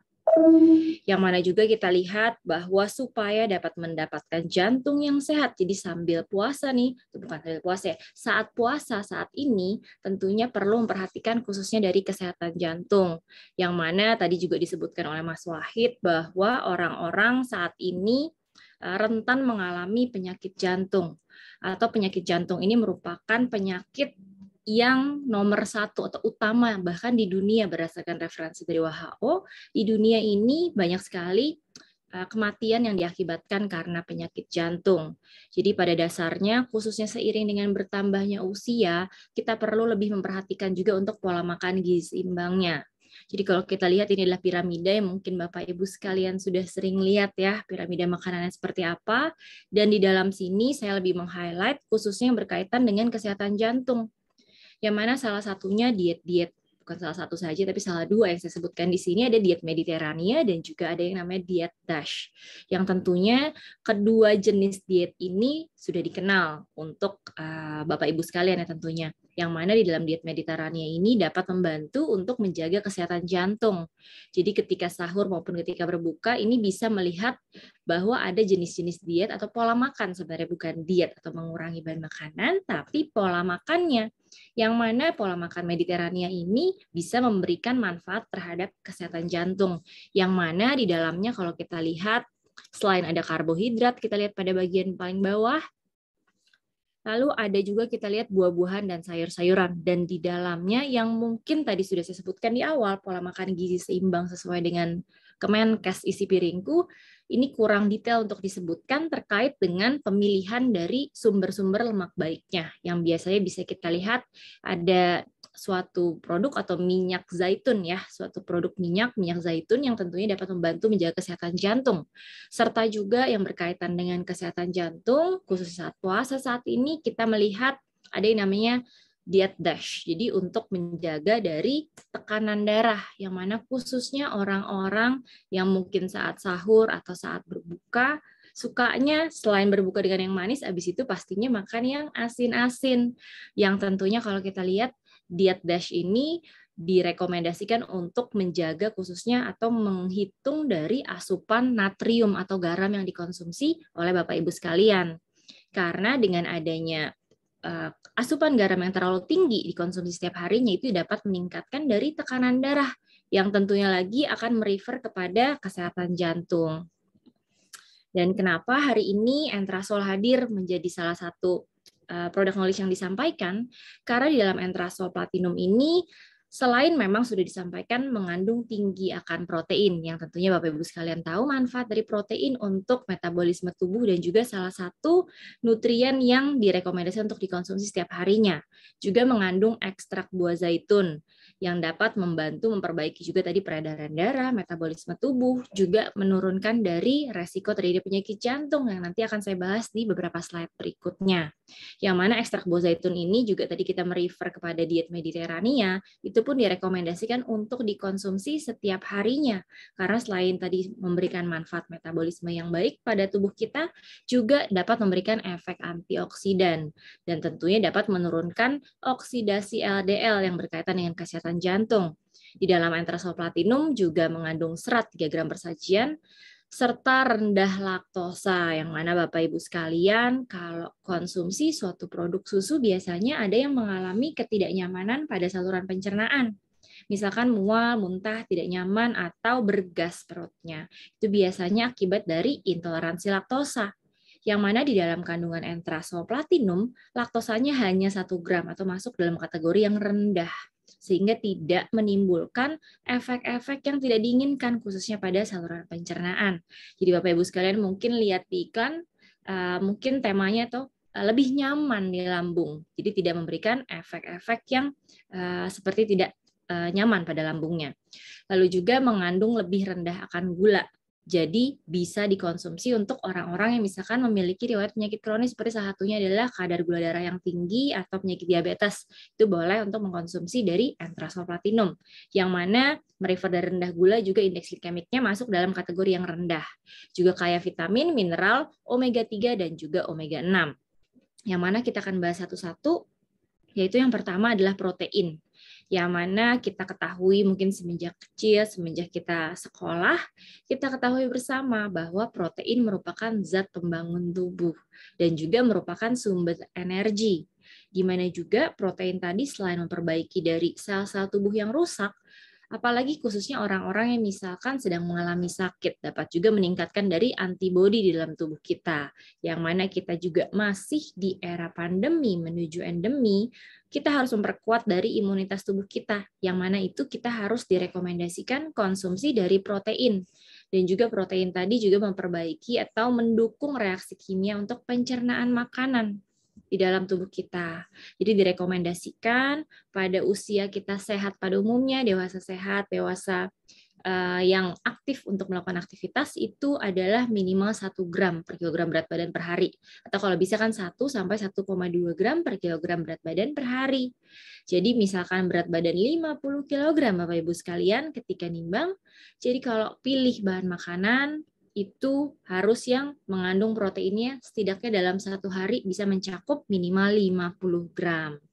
Yang mana kalau kita sedang sakit atau juga sedang habis operasi, jadi habis dilakukan pembedahan itu bahkan membutuhkan lebih tinggi akan proteinnya. Yang mana tadi protein juga bisa selain untuk mempercepat dari proses pemulihan ketika sakit, ketika pembedahan, juga dapat mengurangi fase inflamasi atau fase peradangan tadi ketika sedang sakit ataupun pasca pembedahan itu sendiri. Jadi bisa ditingkatkan bahkan hingga 1,6 gram hingga 3 gram per kilogram berat badan per hari. Jadi bisa dihitung seberapa banyak kebutuhan dari protein kita. Yang mana juga sebenarnya tadi dari Entrasol Platinum memang mengandung tinggi akan protein. Persajiannya adalah 12 gram dengan pemberian atau kontribusi kalori adalah 250 kalori per 1 gelas Entrasol Platinumnya. Sehingga kalau kita lihat mau konsumsi, mau hitung berapa banyak sih yang bisa kita konsumsi setiap harinya, itu kalau protein daging sapi, misalkan sumber protein, atau salmon, atau udang, atau misalkan dari sumber protein yang nabati, bisa dari tempe dan tahu. Kita bisa lihat bahwa proteinnya sekitar 100 gram itu baru bisa memberikan kontribusi sekitar 10-12 gram protein yang dapat terkontribusi ke dalam asupan konsumsi hariannya. Di mana dengan 2 gelas Entrasol per hari dengan dosis takar adalah 4 sendok takar. Yang di dalam Entrasol Platinum ini ada sendok takar ya di dalam Bapak Ibu sekalian. Jadi bisa 4 sendok takar tadi dilarutkan dengan 200 gram air. Jadi bisa mencukupi sekitar 30 gram dari 30% dari kebutuhan energi harian. Dan juga kandungan protein di dalam Entrasol Platinum adalah mayoritasnya selain dari whey protein isolate dan concentrate juga mengandung akan kasein. Sehingga tentunya di dalam whey protein yang mana Bapak Ibu sekalian sering juga mendengar, mungkin sering mendengar atau mendapat informasi bahwa whey protein ini baik untuk kesehatan karena di dalamnya adalah sumber leusin yang baik untuk meningkatkan dari massa otot tubuh kita, untuk meningkatkan juga antibodi dalam tubuh kita dan mempercepat tadi dari fase pemulihan. Yang mana protein susu, yaitu tadi adalah whey protein, itu memiliki nilai protein skornya itu yang tertinggi pada skala yang direkomendasikan. Yang mana juga di dalam Entrasol Platinum itu mengandung whey protein dan juga whey protein isolate dan juga whey protein concentrate. Yang mana tadi disebutkan bahwa whey protein isolate itu adalah kandungan protein yang memiliki rendah akan laktosa atau sudah dihilangkan dari laktosanya yang bisa menimbulkan efek-efek yang tidak diinginkan tadi. Jadi pada dasarnya karena kandungan whey-nya tadi mengandung laktosa yang rendah itu bisa dikonsumsi untuk orang-orang yang mengalami intoleransi laktosa. Juga di dalam Entrasol Platinum disebutkan bahwa mengandung vitamin D juga, yang mana juga ternyata vitamin D yang memang merupakan vitamin yang cukup happening di saat pandemi kemarin, yang tidak hanya untuk meningkatkan atau membooster dari imunitas, tapi ternyata di studi-studi yang terbaru juga menunjukkan bahwa ada kaitannya dari vitamin D ini yang bisa membantu untuk recovery tubuh ketika sedang mengalami sakit. Serta juga kalau kita lihat orang-orang yang mengalami kekurangan dari vitamin D yang mungkin bisa dilakukan pengecekan di laboratorium Prodia juga, itu bisa melihat level dari optimalisasi dari vitamin D-nya, yang mana orang yang mengalami kekurangan dari vitamin D itu lebih rentan untuk mengalami sakit. Dan juga dari tingkat vitamin D tadi yang cukup atau direkomendasikan di atas 30 nanogram per mililiter itu cukup berguna untuk mempertahankan respon inflamasi. Jadi tidak hanya misalkan ketika sakit COVID ataupun sakit-sakit lainnya, juga bisa saat pemulihan pasca pembedahan tadi. Jadi asupan vitamin D selain dapat meningkatkan jadi massa otot dan juga mempercepat dari fase pemulihan ketika sedang sakit. Dan ini adalah kandungan yang menjadi salah satu yang diutamakan Entrasol Platinum yang tentunya tidak dimiliki oleh produk-produk susu jenis lainnya, yang mana mengandung hidroksitirosol atau ekstrak buah zaitun, yang tentunya Bapak Ibu sekalian sudah mengenal buah zaitun itu memiliki banyak sekali manfaat, yang di dalamnya mengandung senyawa fenolik yang dapat berpotensi mengurangi onset dari suatu penyakit, khususnya berkaitan dengan misalkan proses penuaan seiring bertambahnya usia, terkait juga dengan fase inflamasi ataupun saat kita mengalami sakit. Jadi hidroksitirosol yang terkandung di dalam minyak atau ekstrak buah zaitun ini adalah senyawa fenoliknya ini sangat banyak. Jadi komponen utama dari diet Mediterania yang sudah saya sebutkan sebelumnya. Dan hidroksitirosol yang berasal dari ekstrak buah zaitun ini pun memiliki efek kardioprotektif. Jadi selain tadi bersifat antioksidan yang saya sudah sebutkan, juga memiliki efek antiinflamasi. Jadi dapat menghambat dari aktivasi yang mungkin kita lihat nih ada ekspresi genetik yang mungkin agak bisa saya paparkan di slide berikutnya. Ini bisa menimbulkan seperti mediator proinflamasi seperti sitokin. Jadi bisa membantu untuk menurunkan dari proses peradangan yang terjadi di dalam tubuh kita, yang tentunya khususnya di misalkan dinding pembuluh darah. Serta juga efek kardioprotektifnya itu bisa dilihat dari antiplatelet aggregation atau juga dapat disebutkan dari untuk menurunkan dari oksidasi LDL. Tadi di slide sebelumnya dari Mas Wahid sampaikan bahwa ketika kita konsumsi suatu bahan makanan, misalkan saat Lebaran nantinya, banyak disebutkan ada makanan-makanan misalkan seperti gorengan atau makanan yang berminyak-minyak, seperti opor tadi disebutkan atau rendang, itu mengandung misalkan kolesterol yang tinggi, apalagi jika dipanaskan berkali-kali dari konsumsi dari bahan makanan tersebut. Jadi dengan adanya hidroksitirosol yang terkandung di dalam Entrasol Platinum dapat membantu untuk mencegah oksidasi dari LDL atau kolesterol jahat yang terkandung dari suatu produk makanan atau dari suatu bahan makanan yang dikonsumsi sehari-hari. Jadi dengan efek jangka panjang dikonsumsi dari hidroksitirosol yang sesuai dengan rekomendasinya adalah 5 mg per sajiannya, sehingga dapat membantu pemenuhan untuk mencapai dari efek fisiologis atau fungsi terbaiknya dari hidroksitirosol. Sehingga tentunya ini kalau kita lihat berdasarkan rekomendasi dari EFSA, 5 mg hidroksitirosol ini itu setara dengan sekitar 20 gram minyak zaitun. Dan kita lihat lagi selain dari 20 gram minyak zaitun atau juga bisa setara dengan 15 buahnya sendiri, buah zaitunnya, atau 15 sendok makan extra virgin olive oil yang tentunya akan sulit untuk kita penuhi setiap harinya. Jadi dengan konsumsi 2 gelas Entrasol Platinum setiap hari dapat membantu pemenuhan dari nutrisi antioksidan dari hidroksitirosol. Yang mana kita kembali lagi tadi sesuai dengan pemilihan dari pola makan, itu direkomendasikan di mana positioning dari konsumsi Entrasol Platinum itu. Yang mana kalau kita lihat, misalkan Bapak Ibu sekalian sedang puasa, sedang melakukan sahur, itu sekitar jam 3 bisa konsumsi sahur seperti biasa. Yang mana direkomendasikan konsumsi serat yang tinggi. Juga sebelum imsak bisa ditambahkan dengan Entrasol Platinum, sehingga dapat membantu untuk pemenuhan nutrisi hariannya.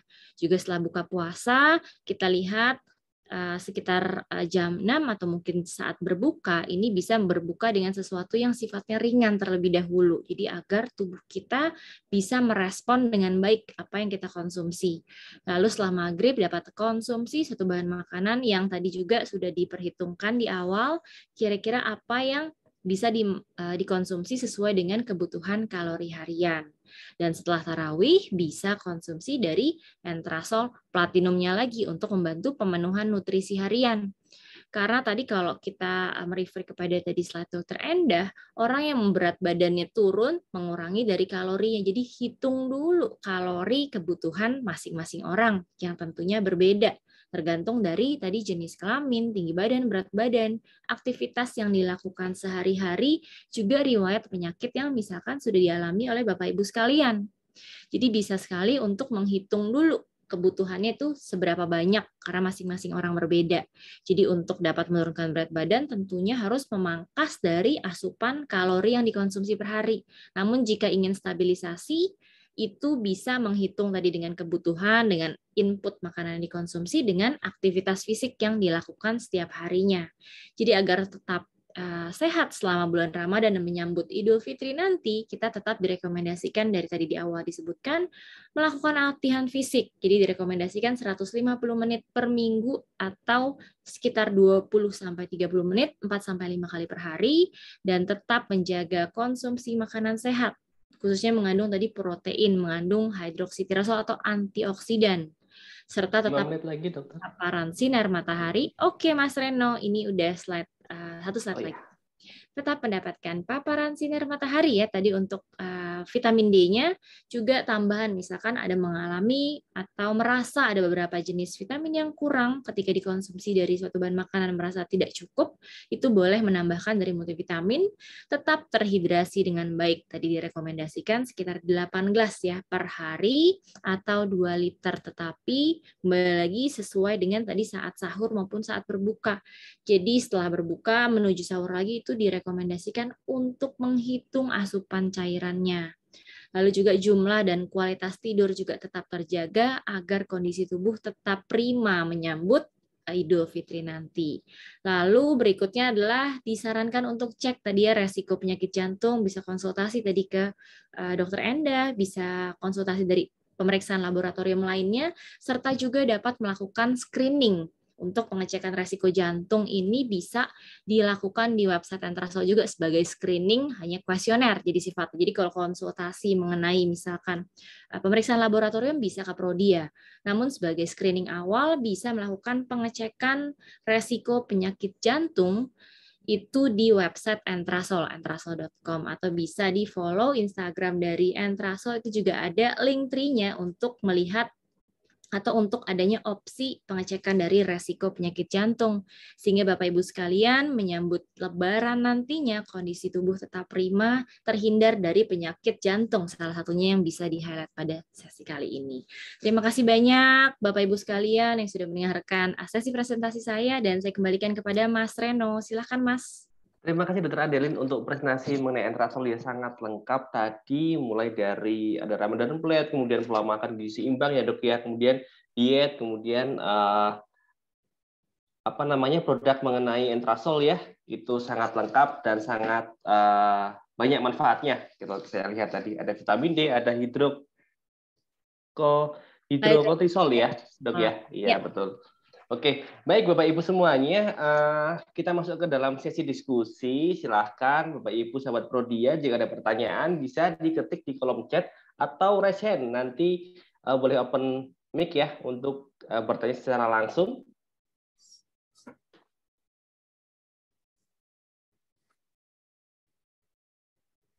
Ya, sambil kita menunggu pertanyaan dari audiens, saya boleh bertanya kepada Dr. Endah, Dok. Dok, ini biasanya kalau di bulan puasa ini banyak pasien-pasien yang MAH ya gitu ya. Nah, untuk pasien yang mempunyai riwayat penyakit MAH itu bagaimana dok untuk bisa kita melakukan puasa yang sehat, kemudian tetap terjaga stamina-nya dok?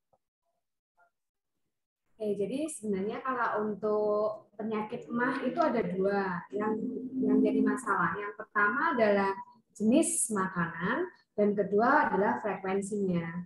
Jadi kalau untuk jenis makanannya tetap seperti seperti sebiasanya ya, pada saat nggak puasa juga kita harus milih utamakan makanan-makanan yang tidak terlalu misalnya merangsang asam lambung, seperti terlalu spicy atau pedas, kecut ya. Kemudian dengan bumbu-bumbu pengawet yang banyak ya. Kemudian juga minum-minuman juga jangan yang bersoda seperti itu. Kemudian frekuensinya mungkin selama bulan puasa jangan ketika buka gitu langsung makan wah semua banyak gitu ya. Jadi step by step seperti tadi saya bilang, mungkin teh manis hangat dulu, ingat jangan terlalu panas dan jangan es, dan juga jangan panas, kemudian teh manis hangat dulu. Kemudian oke, tenang ya, ambil kurma dulu 2 biji ya, kemudian tenang dulu gitu. Sebenarnya itu aja sih, sama aja kalau untuk sakit mah ya, karena yang penting tetap frekuensi sama jenis makanan. Oke, baik. Jadi jangan terlalu ini ya dok ya, langsung makan berlebih ya dok ya. Ya. Oke, baik, siap. Untuk konsumsi obat dok, obat mah itu diperlukan saat kapan ya? Dokter? Ya. Berarti sebenarnya pada tadi ya, pada di awal tadi kan sudah disebutkan bahwa kalau kita mau puasa sebaiknya memang kita menghubungi dokter kita masing-masing untuk ada penyesuaian dosis obat bagi yang berpenyakit kronis, nggak cuma hipertensi dan DM, tapi di sini juga dispepsia atau MAH ya. Jadi nanti ada obat-obatan yang bisa diresepkan sesuai dengan kondisi pasien tersebut. Kan ada obat-obatan tuh yang hanya diminum pada saat sakit, atau yang bisa kalau pada kondisi GERD itu bisa diminum secara rutin selama bulan puasa.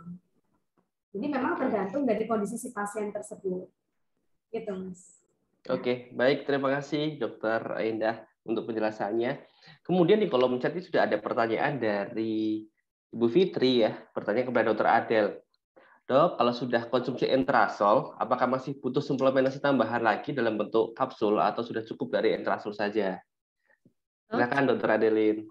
Mas Reno, terima kasih Bu Fitri. Jadi kalau sudah konsumsi Entrasol, tadi kita bisa lihat komposisi dari Entrasol itu sendiri adalah mengandung karbohidrat kompleks, mengandung protein, sumber lemak baik, dan juga tinggi akan serat. Jadi bisa dilihat itu dapat membantu untuk sebagai meal replacement atau tambahan dari suatu bahan makanan ya. Jadi sudah makan bisa ditambahkan dengan Entrasol tergantung dari perhitungan kalori. Jadi kebutuhan kalori masing-masing orang itu berbeda.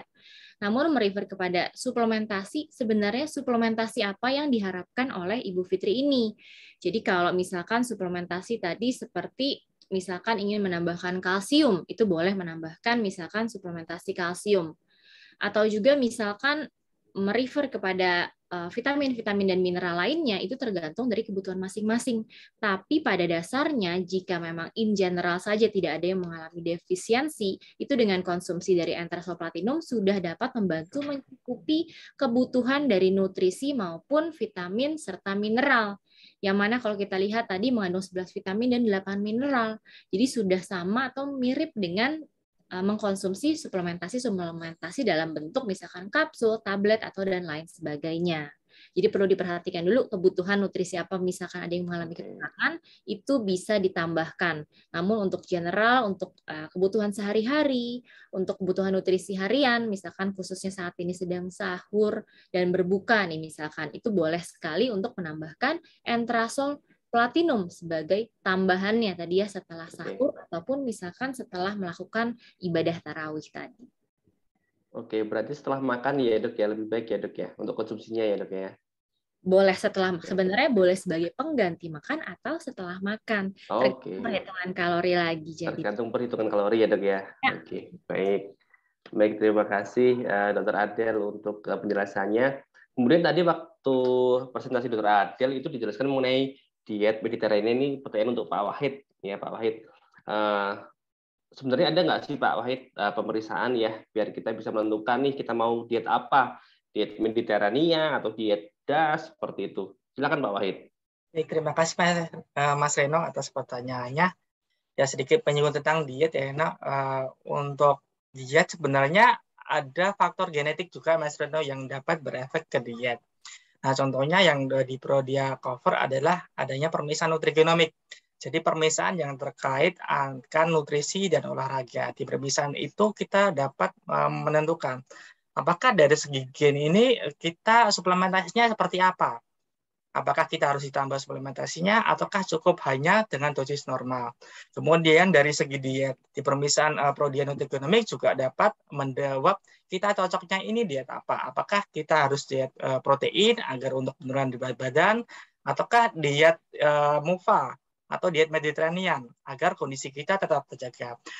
Dan juga tadi sudah disebutkan oleh Dr. Adel juga ya terkait gluten atau terkait gluten dan juga yang terkait konsumsi susu atau laktose intoleran.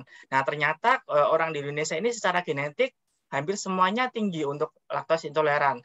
Jadi kalau misalkan kita secara genetik tinggi untuk laktose intoleran, sebaiknya kita menghindari untuk laktosa atau memilih suplemen atau susu yang rendah laktosanya agar tidak terjadi efek samping yang tidak diinginkan akibat laktosa seperti itu, Mas Reno. Jadi ada permisan nutrigenomik namanya yang terkait untuk genetik terhadap diet, Mas Reno. Oke, baik. Sekali seumur hidup, Mas Wahid. Betul, permisannya sekali seumur hidup karena dia tidak akan berubah ya dari bayi sampai kita tua dan dewasa nanti. Baik, baik. Terima kasih Mas Wahid untuk penjelasannya dan infonya. Kemudian di kolom chat ada pertanyaan dari Kadi Mulyo nih ya. Kepada Dr. Endah, izin bertanya, kenapa kita sudah makan banyak dan sudah, apalagi puasa Ramadan ini cepat sekali turunnya ini berat badan? Apa yang harus kita cek, kita periksa, dokter? Gimana, Mas? Gimana? Ya, ini kenapa kita sudah makan banyak dan sesuai dengan porsi gizi seimbang, tetapi berat badan cenderung susah naik, dokter. Apalagi puasa Ramadan ini cepat sekali turun untuk berat badannya. Seperti itu, dok. Ya, langkah apa yang bisa kita ambil, dokter? Baik, jadi ini malah susah naik berat badan ya? Iya, susah naik berat badan, dokter. Sebenarnya kalau kita mau naik berat badan, itu ada dua yang harus kita perhatikan. Sama sih sebenarnya, semua itu sama aja. Yang 80%, 70-80% itu dari pola makan, dan 20-30% itu adalah olahraga. Sebenarnya dua hal ini yang harus selalu kita jaga. Sama aja prinsipnya. Kalau kita pengen menurunkan berat badan, kita makannya udah dijaga, tapi kita kerjaannya mageran, nggak ada activity sama sekali, ya sama aja. Biasanya nggak akan turun baik. Kalau kita mau menaikkan berat badan, sebenarnya lebih mudah ketimbang dari kita menurunkan berat badan. Hanya masalahnya, yang mau kita naikkan di sini kan bukan kolesterol dan lemak kan, ya. Jadi kita usahakan yang naik adalah massa ototnya. Nah, massa otot itu akan terbentuk kalau kita mengkonsumsi makanan-makanan tertentu disertai juga dengan olahraga yang rutin. Makanan-makanan yang saya rekomendasikan untuk menaikkan berat badan itu justru bukan makan-makanan yang tinggi kalori, tetapi saya utamakan juga, saya anjurkan justru yang tinggi protein. Oh, tinggi protein. Nah, ya, makan dengan makan tinggi protein disertai dengan olahraga pasti akan lebih mudah menambah massa otot kita. Kalau massa otot kita bertambah, pasti kita akan lebih cepat naik berat badan. Tetapi kalau kita makannya tinggal makan banyak, tidak pernah memperhatikan kandungan makanan kita apa, maka yang terjadi berat badan kita naik, tapi kolesterol kita naik. Nah, jadi sehat. Ya. Jadi yang mau kita naikkan sebenarnya adalah massa otot kita. Ini terutama pada orang dewasa ya, kita bicara ya. Beda mungkin pada anak-anak. Ya, kalau pada anak-anak pasti akan beda lah hitungannya. Tapi kalau kita sudah usia dewasa, maka yang saya anjurkan yang dinaikkan itu dari massa otot. Dan yang massa otot naik ya harus makanan banyak protein, kemudian olahraga. Oke, baik. Untuk makanannya apa ya, Dok ya? Kita lapar. Kalau habis olahraga itu kita lapar. Makannya mesti banyak. Ya, karena usus akan berjalan lebih baik. Organ lambung akan mengolah jadi lebih lancar ya. Ya. Kalau makanannya apa, dokter? Gimana? Kalau boleh tahu untuk tinggi protein. Contoh makanan yang bisa kita konsumsi. Ya, dari ikan, dari daging, ya, atau tadi yang sudah diutarakan oleh Dokter Adelin ya, ada asupan sekarang tambahan whey protein juga, ya, yang bisa kita konsumsi setiap hari.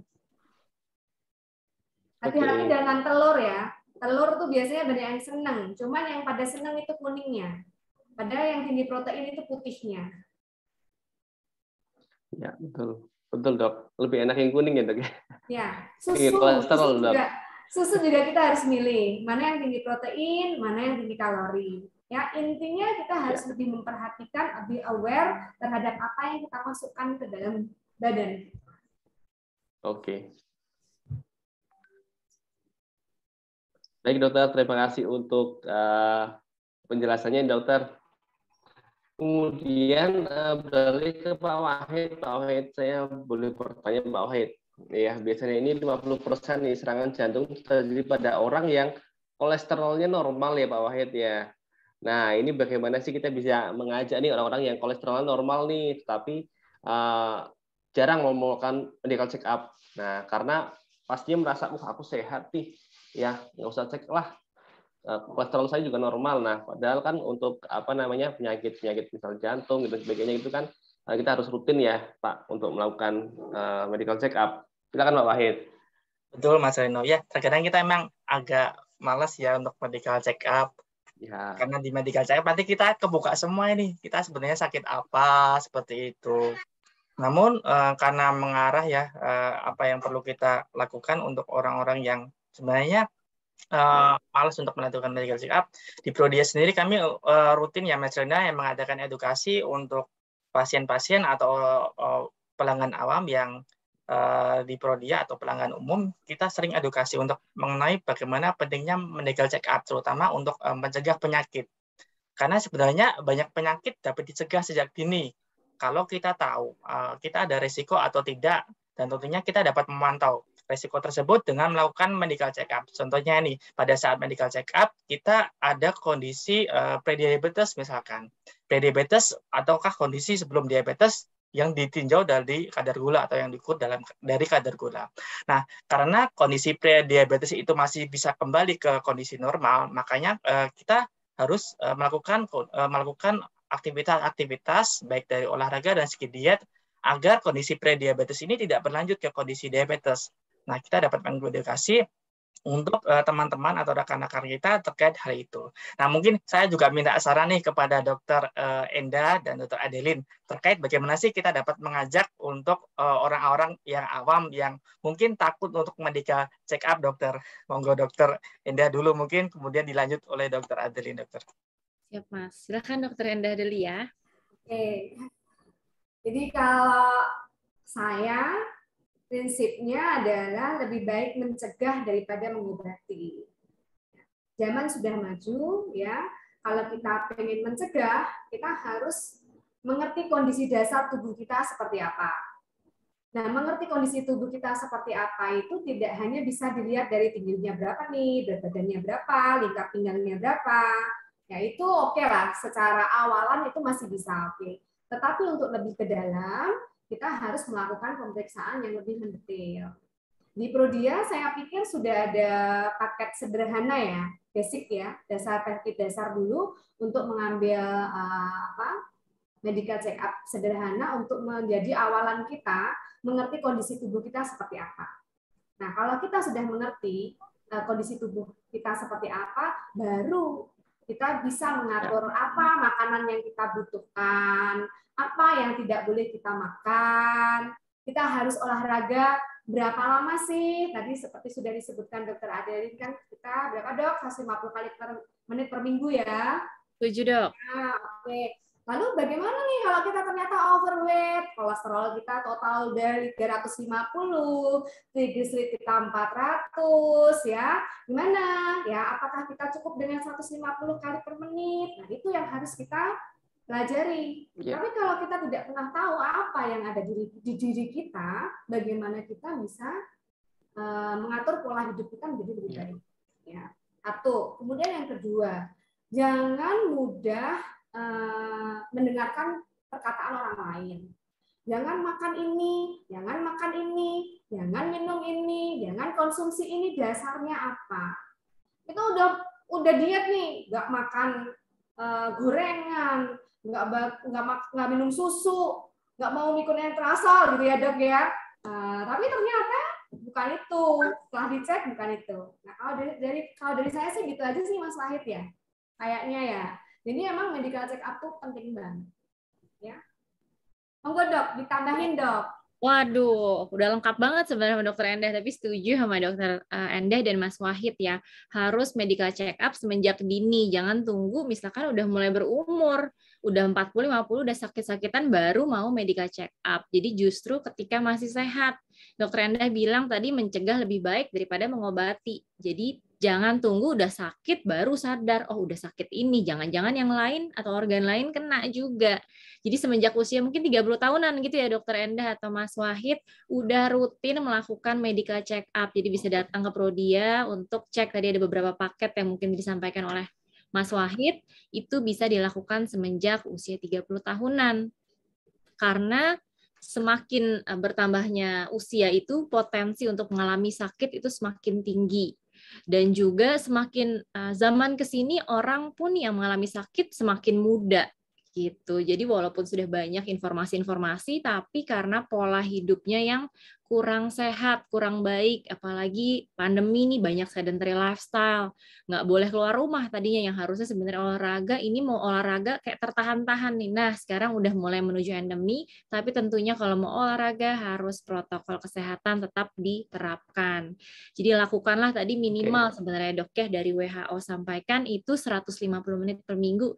Mungkin itu adalah minimalnya, tapi kembali lagi tergantung kemampuan tubuh masing-masing. Jangan sampai jadi terpaksa, waduh belum 150, jadi sampai memaksakan diri bahkan bisa mengakibatkan efek yang tidak diinginkan. Sesuaikanlah dengan kondisi tubuh masing-masing. Jadi terapkan pola hidup sehat, lifestyle changing menuju ke kehidupan atau hidup sehat dan lebih baik. Mungkin seperti itu dari saya tambahan. Terima kasih Dokter Adel. Terkait tadi olahraga untuk lansia, Dokter Endah ya, ini untuk Dokter Endah. Ada tips Dok untuk lansia ya, bagaimana olahraga yang sehat dan nyaman ya untuk lansia seperti itu Dok. Oke, untuk lansia ya. Kalau untuk lansia sebenarnya saya yakin sudah banyak sekali program di kota-kota, apalagi kota besar ya, ada senam lansia ya yang dilaksanakan oleh klub-klub tertentu. Biasanya kalau diabetes itu punya klub sendiri, jantung sehat punya klub sendiri ya. Sebenarnya itu adalah olahraga yang sudah diatur untuk para lansia atau untuk kalangan yang mempunyai background mungkin penyakit tertentu gitu ya, atau penyakit bawaan gitu ya. Nah, cuman untuk lansia ini memang saya pikir olahraganya nggak perlu terlalu ngoyo ya, atau terlalu diforsir. Tetapi tetap harus dilakukan. Even hanya jalan pagi. Ya. Besarannya seberapa jauhnya, itu kembali ke masing-masing. Kalau tidak ada penyakit penyerta seperti yang dikatakan Dokter Adel, itu masih bisa dilakukan. Karena sebenarnya usia itu bukan hal yang mencegah untuk tidak melakukan olahraga. Hanya kita yang harus menyesuaikan dengan kemampuan tubuh kita. Jadi yang pertama frekuensinya harus diperhatikan, jenis olahraganya juga harus diperhatikan. Nah kalau lansia mantan atlet sama lansia beda ya Dok ya. Iya, sama saya gitu, nanti kalau udah lansia kan beda olahraganya ya. Olahraga tuh yang penting satu dilakukan, yang kedua lakukan yang kita sukai. Ya. Yang ketiga lakukan seperti kita minum obat jantung Mas, ya. Dosisnya kecil-kecil, naiknya kecil-kecil. Nah itu. Slow, go slow, ya. Jadi itu prinsip olahraga. Kalau menurut saya ya, Mas. Begitu? Oke, Dokter. Ya, terima kasih Dokter Endah untuk penjelasannya. Sebelum kita masuk ke closing statement ya, ada pertanyaan lagi untuk Dokter Adel mengenai Entrasol. Apakah aman untuk dikonsumsi pada ibu hamil? Kemudian apakah aman untuk pasien dengan riwayat batu ginjal, ya, dan juga kolesterol yang tinggi? Silakan Dokter Adel. Oke, terima kasih Mas Reno. Ini kayaknya rangkuman dari beberapa pertanyaan ya Mas. Ya, betul itu. Ada banyak pertanyaan. Dengan penggunaan atau konsumsi Entrasol Platinum itu tadi juga ada pertanyaan berkaitan dengan umur ya. Jadi ya misalkan sudah memasuki usia dewasa, itu sudah boleh mengkonsumsi Entrasol Platinum khususnya. Tetapi kembali lagi tergantung dari kebutuhan masing-masing. Hitung lagi tadi kalorinya. karena merasa wah bagus nih minum Entrasol, minum aja banyak-banyak gitu ya. Justru bisa kelebihan kalori, berat badan berlebih, overweight bisa memicu penyakit-penyakit yang tidak diinginkan. Salah satu adalah overweight, bisa juga tadi jadi kelebihan berat badan memicu penyakit-penyakit seperti jantung, penyakit diabetes, penyakit ginjal dan lain sebagainya. Namun untuk orang-orang yang sudah memiliki misalkan penyakit kolesterol tinggi ya, LDL tinggi kah? Nah, itu tentu saja boleh mengkonsumsi dari Entrasol Platinum. Kenapa? Mungkin perlu diketahui bahwa Entrasol Platinum itu sebenarnya tidak mengandung trans fat tentu saja ya, dan mengandung lemak totalnya hanya 7 gram per sajiannya. Jadi masuk dalam kategori yang rendah lemak atau mungkin disebutnya rendah kolesterol. Dan orang yang mengalami LDL tadi atau kolesterol tinggi bahkan bisa lebih terbantu dengan adanya Entrasol Platinum yang mengandung ekstrak buah zaitun. Tadi selain mencegah oksidasi LDL juga bisa membantu menurunkan dari kadar kolesterol, namun bukan seperti obat-obatan ya, bisa menurunkan secara signifikan karena sifatnya adalah nutrisi. Jadi bisa membantu dari menjaga stabilisasi kolesterol, namun jangan dijadikan sebagai obat. Lalu juga tadi berkaitan dengan kesehatan jantung, itu berkaitan dengan tekanan darah, yang mana juga tadi dari hidroksitirosol yang terkandung dalam Entrasol bisa juga membantu untuk menurunkan tekanan darah juga. Di mana juga tadi selain hidroksitirosol bisa membantu mencegah oksidasi LDL, bisa menurunkan juga membantu tekanan darah, yang di dalam Entrasol Platinum juga ada kandungan dari omega 3 yang bersifat antiinflamasi. Jadi sangat baik sekali untuk kesehatan jantung dan juga menjaga stabilisasi dari kolesterolnya. Dan orang-orang yang mengalami diabetes misalkan, boleh nggak konsumsi? Boleh. Kenapa? Karena kandungan gulanya itu masuk dalam kategori rendah, yaitu hanya 5 gram. Bahkan lebih rendah dibandingkan susu-susu yang tersedia saat ini atau yang mirip-mirip, itu kandungan dari gulanya Entrasol itu masuk dalam kategori yang lebih rendah. Juga kita lihat dari kandungan yang terkandung dalam Entrasol, kita lihatlah tinggi serat, yang tentunya baik juga ya, namanya juga serat, tadi disebutkan beberapa kali, selain juga bisa memberikan rasa kenyang yang lebih lama, bisa juga memberikan asupan nutrisi atau asupan dari serat yang sebenarnya kan direkomendasikan 25-30 gram dari konsumsi serat per hari untuk menjaga metabolisme tubuh yang baik. Dan juga kandungan serat di dalam Entrasol Platinum adalah inulin, jadi masuk dalam kategori yang disebut prebiotik. Jadi bisa membantu menjaga kesehatan dari flora usus di dalam tubuh kita. Serta untuk orang yang mengalami batu ginjal, misalkan ada riwayat. Nah, biasanya yang diperhatikan itu adalah konsumsi dari suatu bahan makanan yang mengandung kalsium ataupun oksalat. Ada juga yang menyebutkan memang protein, tetapi jika memang mengkonsumsinya dalam jumlah yang sesuai rekomendasi, sesuai kebutuhan tubuh, tentu akan memberikan efek yang positif justru dibandingkan negatifnya. Jadi kebutuhannya adalah 1 gram minimal per kilogram berat badan per hari. Jadi disesuaikan dengan berat badan, khususnya untuk asupan dari protein per harinya.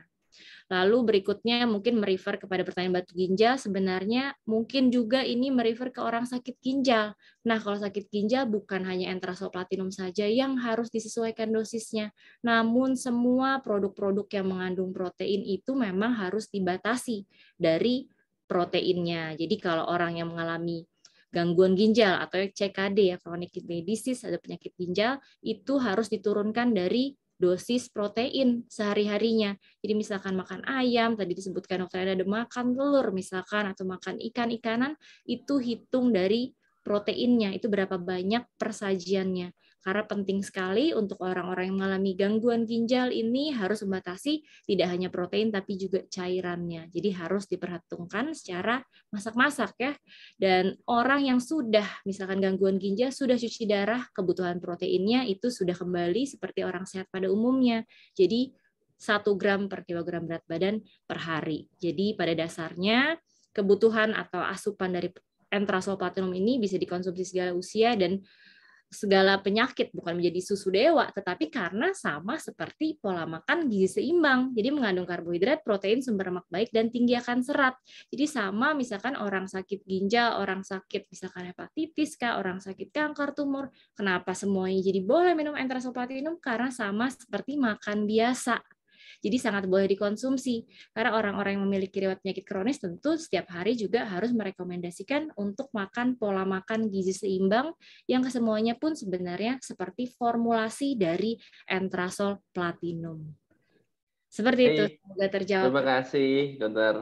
Adel ya, sangat lengkap tadi. Kemudian terakhir Mas Wahid, tadi Mas Wahid presentasi mengenai plus ya. Boleh tahu dong harganya berapa plus ya, dan bagaimana kita kalau mau periksa persyaratannya apa aja Mas Wahid? Silakan. Oh ya, baik, terima kasih Mas Reno.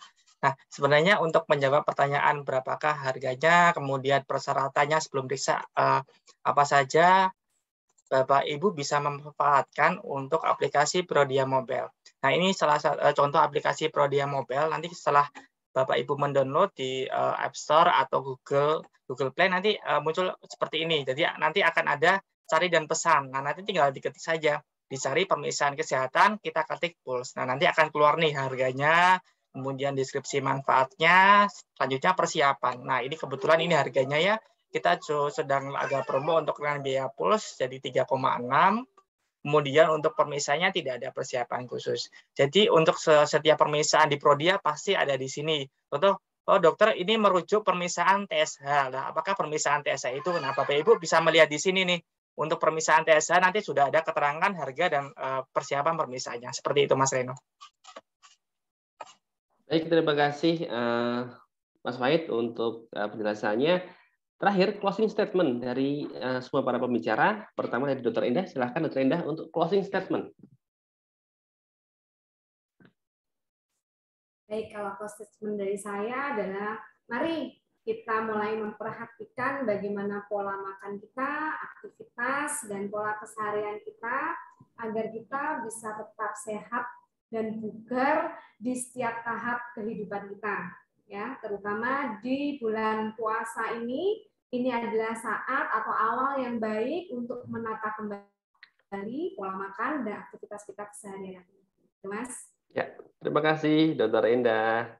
Selanjutnya Dr. Adel, silahkan Dr. Adel untuk closing statement. Oke, ya baik, terima kasih. Jadi untuk tetap stay aktif dan juga stay healthy selama Ramadan dan menyambut dari Lebaran tadi, tentunya harus tetap melakukan tadi aktivitas fisik. Dari awal disebutkan aktivitas fisik itu tetap penting walaupun sedang melakukan ibadah puasa.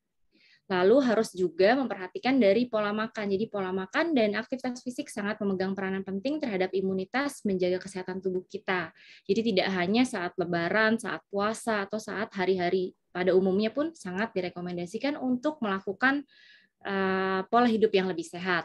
Serta juga kita rekomendasikan untuk tetap terkoneksi ya, walaupun sekarang masih banyak mungkin yang sekarang sifatnya masih online, tidak langsung offline seperti sebelum-sebelumnya, itu tetap terkoneksi sehingga dari stres pun dapat diturunkan, karena orang nggak bisa terkoneksi dengan teman-temannya pun dapat meningkatkan dari level stres. Serta perhatikan juga untuk hidrasi tubuh yang baik, khususnya tadi menyambut dari supaya Lebaran yang lebih prima, itu hidrasi sangat penting karena merupakan faktor resiko terjadinya misalkan pembatalan puasa di siang hari akibat dari dehidrasi.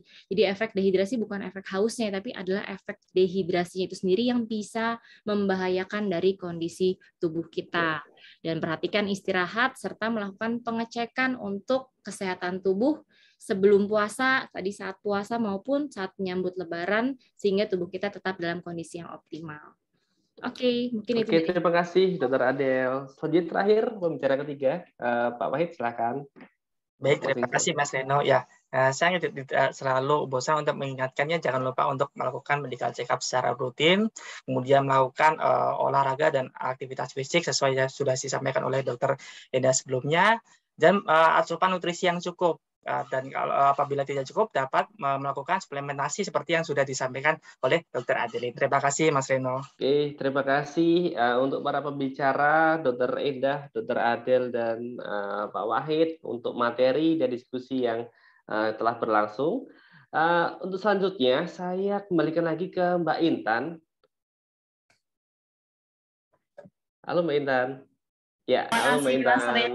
Iya, saya kembalikan lagi waktunya Kepada Mbak Intan, silakan. Terima kasih. Ya, terima kasih Mas Reno. Wah, ini pembicara kita sangat luar biasa. Mari kita berikan tepuk tangan secara online untuk para pembicara dan moderator kita hari ini. Ini materinya sangat bisa menjadi bekal biar kita bisa mikir-mikir nanti kalau seumpama Lebaran itu makannya harus seperti apa, harus olahraga gitu biar jadi peringatan buat diri kita juga ya. Terima kasih kepada Dr. Endah Triwindawati, kepada Mas Wahid, kepada Dr. Adeline Devita, dan juga kepada Bapak Ibu peserta yang masih bergabung dengan webinar Tetap Sehat dan Bugar jelang Lebaran. Jadi nggak cuma jelang Lebaran juga ya para dokter-dokter, tapi juga nanti setelah Lebaran dan juga diharapkan bisa menjadi pola hidup untuk kita ya. Selanjutnya ya kita di Prodia ini selain juga ada call center yang 24 jam bisa membantu kita, di Prodia juga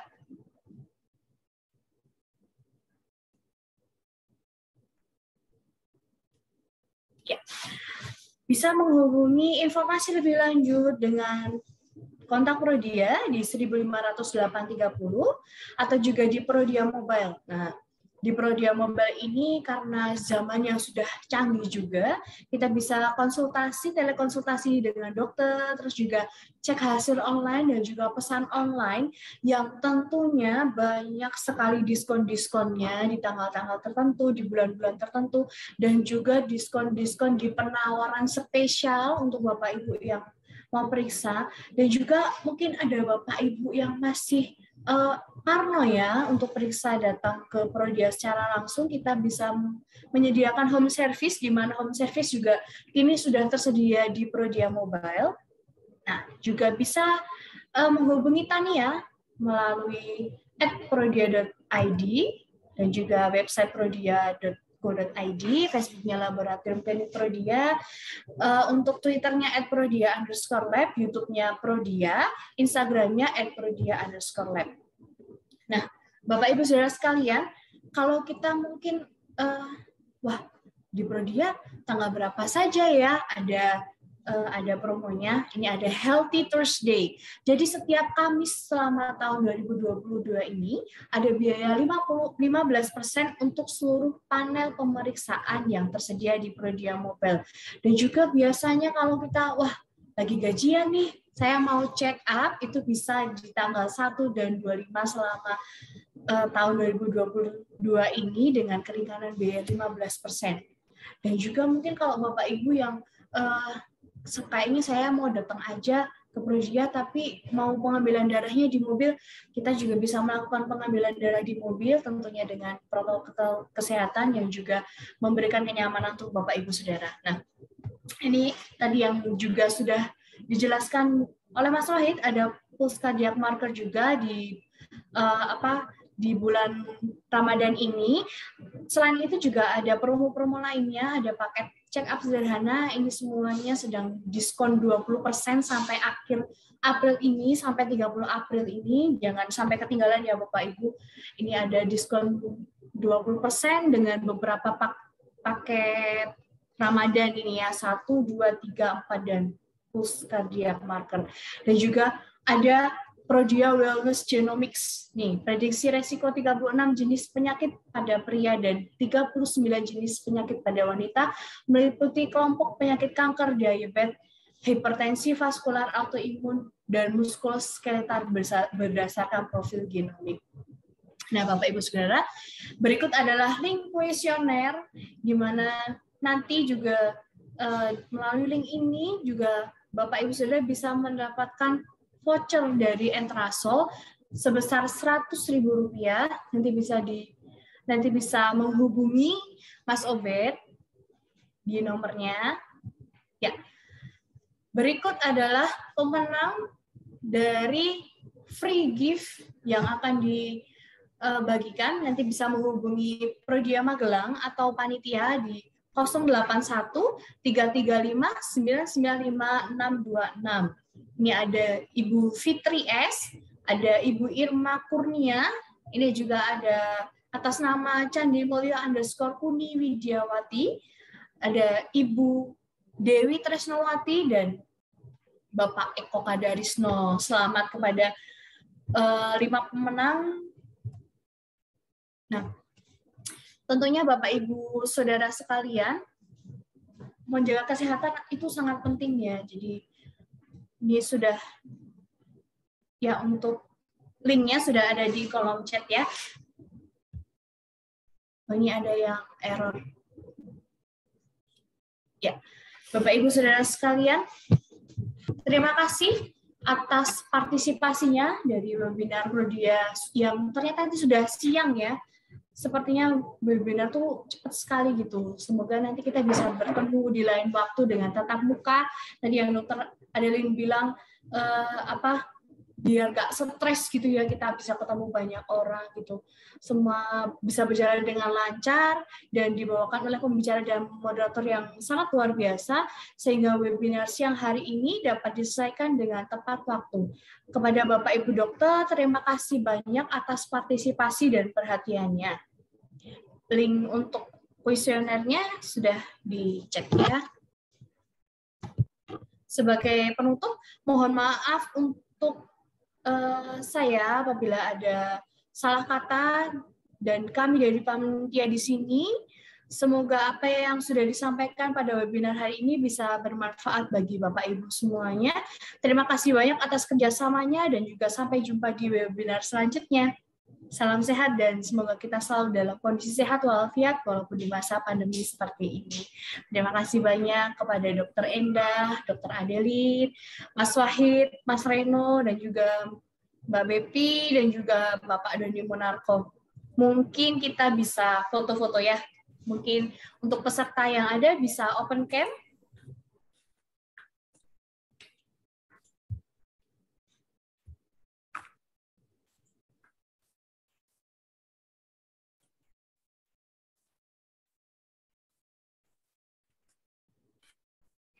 Ya. Mas Reno, Mas Wahid.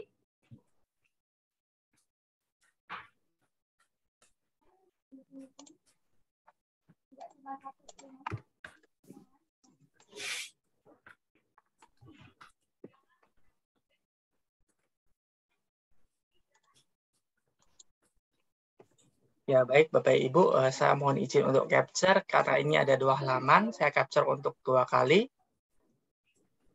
Halaman pertama, 1, 2. Baik, saya pindah ke halaman kedua. 1, 2. Baik, terima kasih.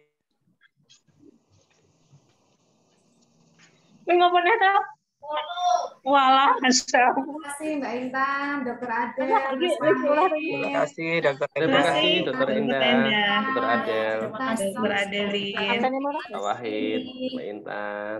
Ya, terima kasih semuanya.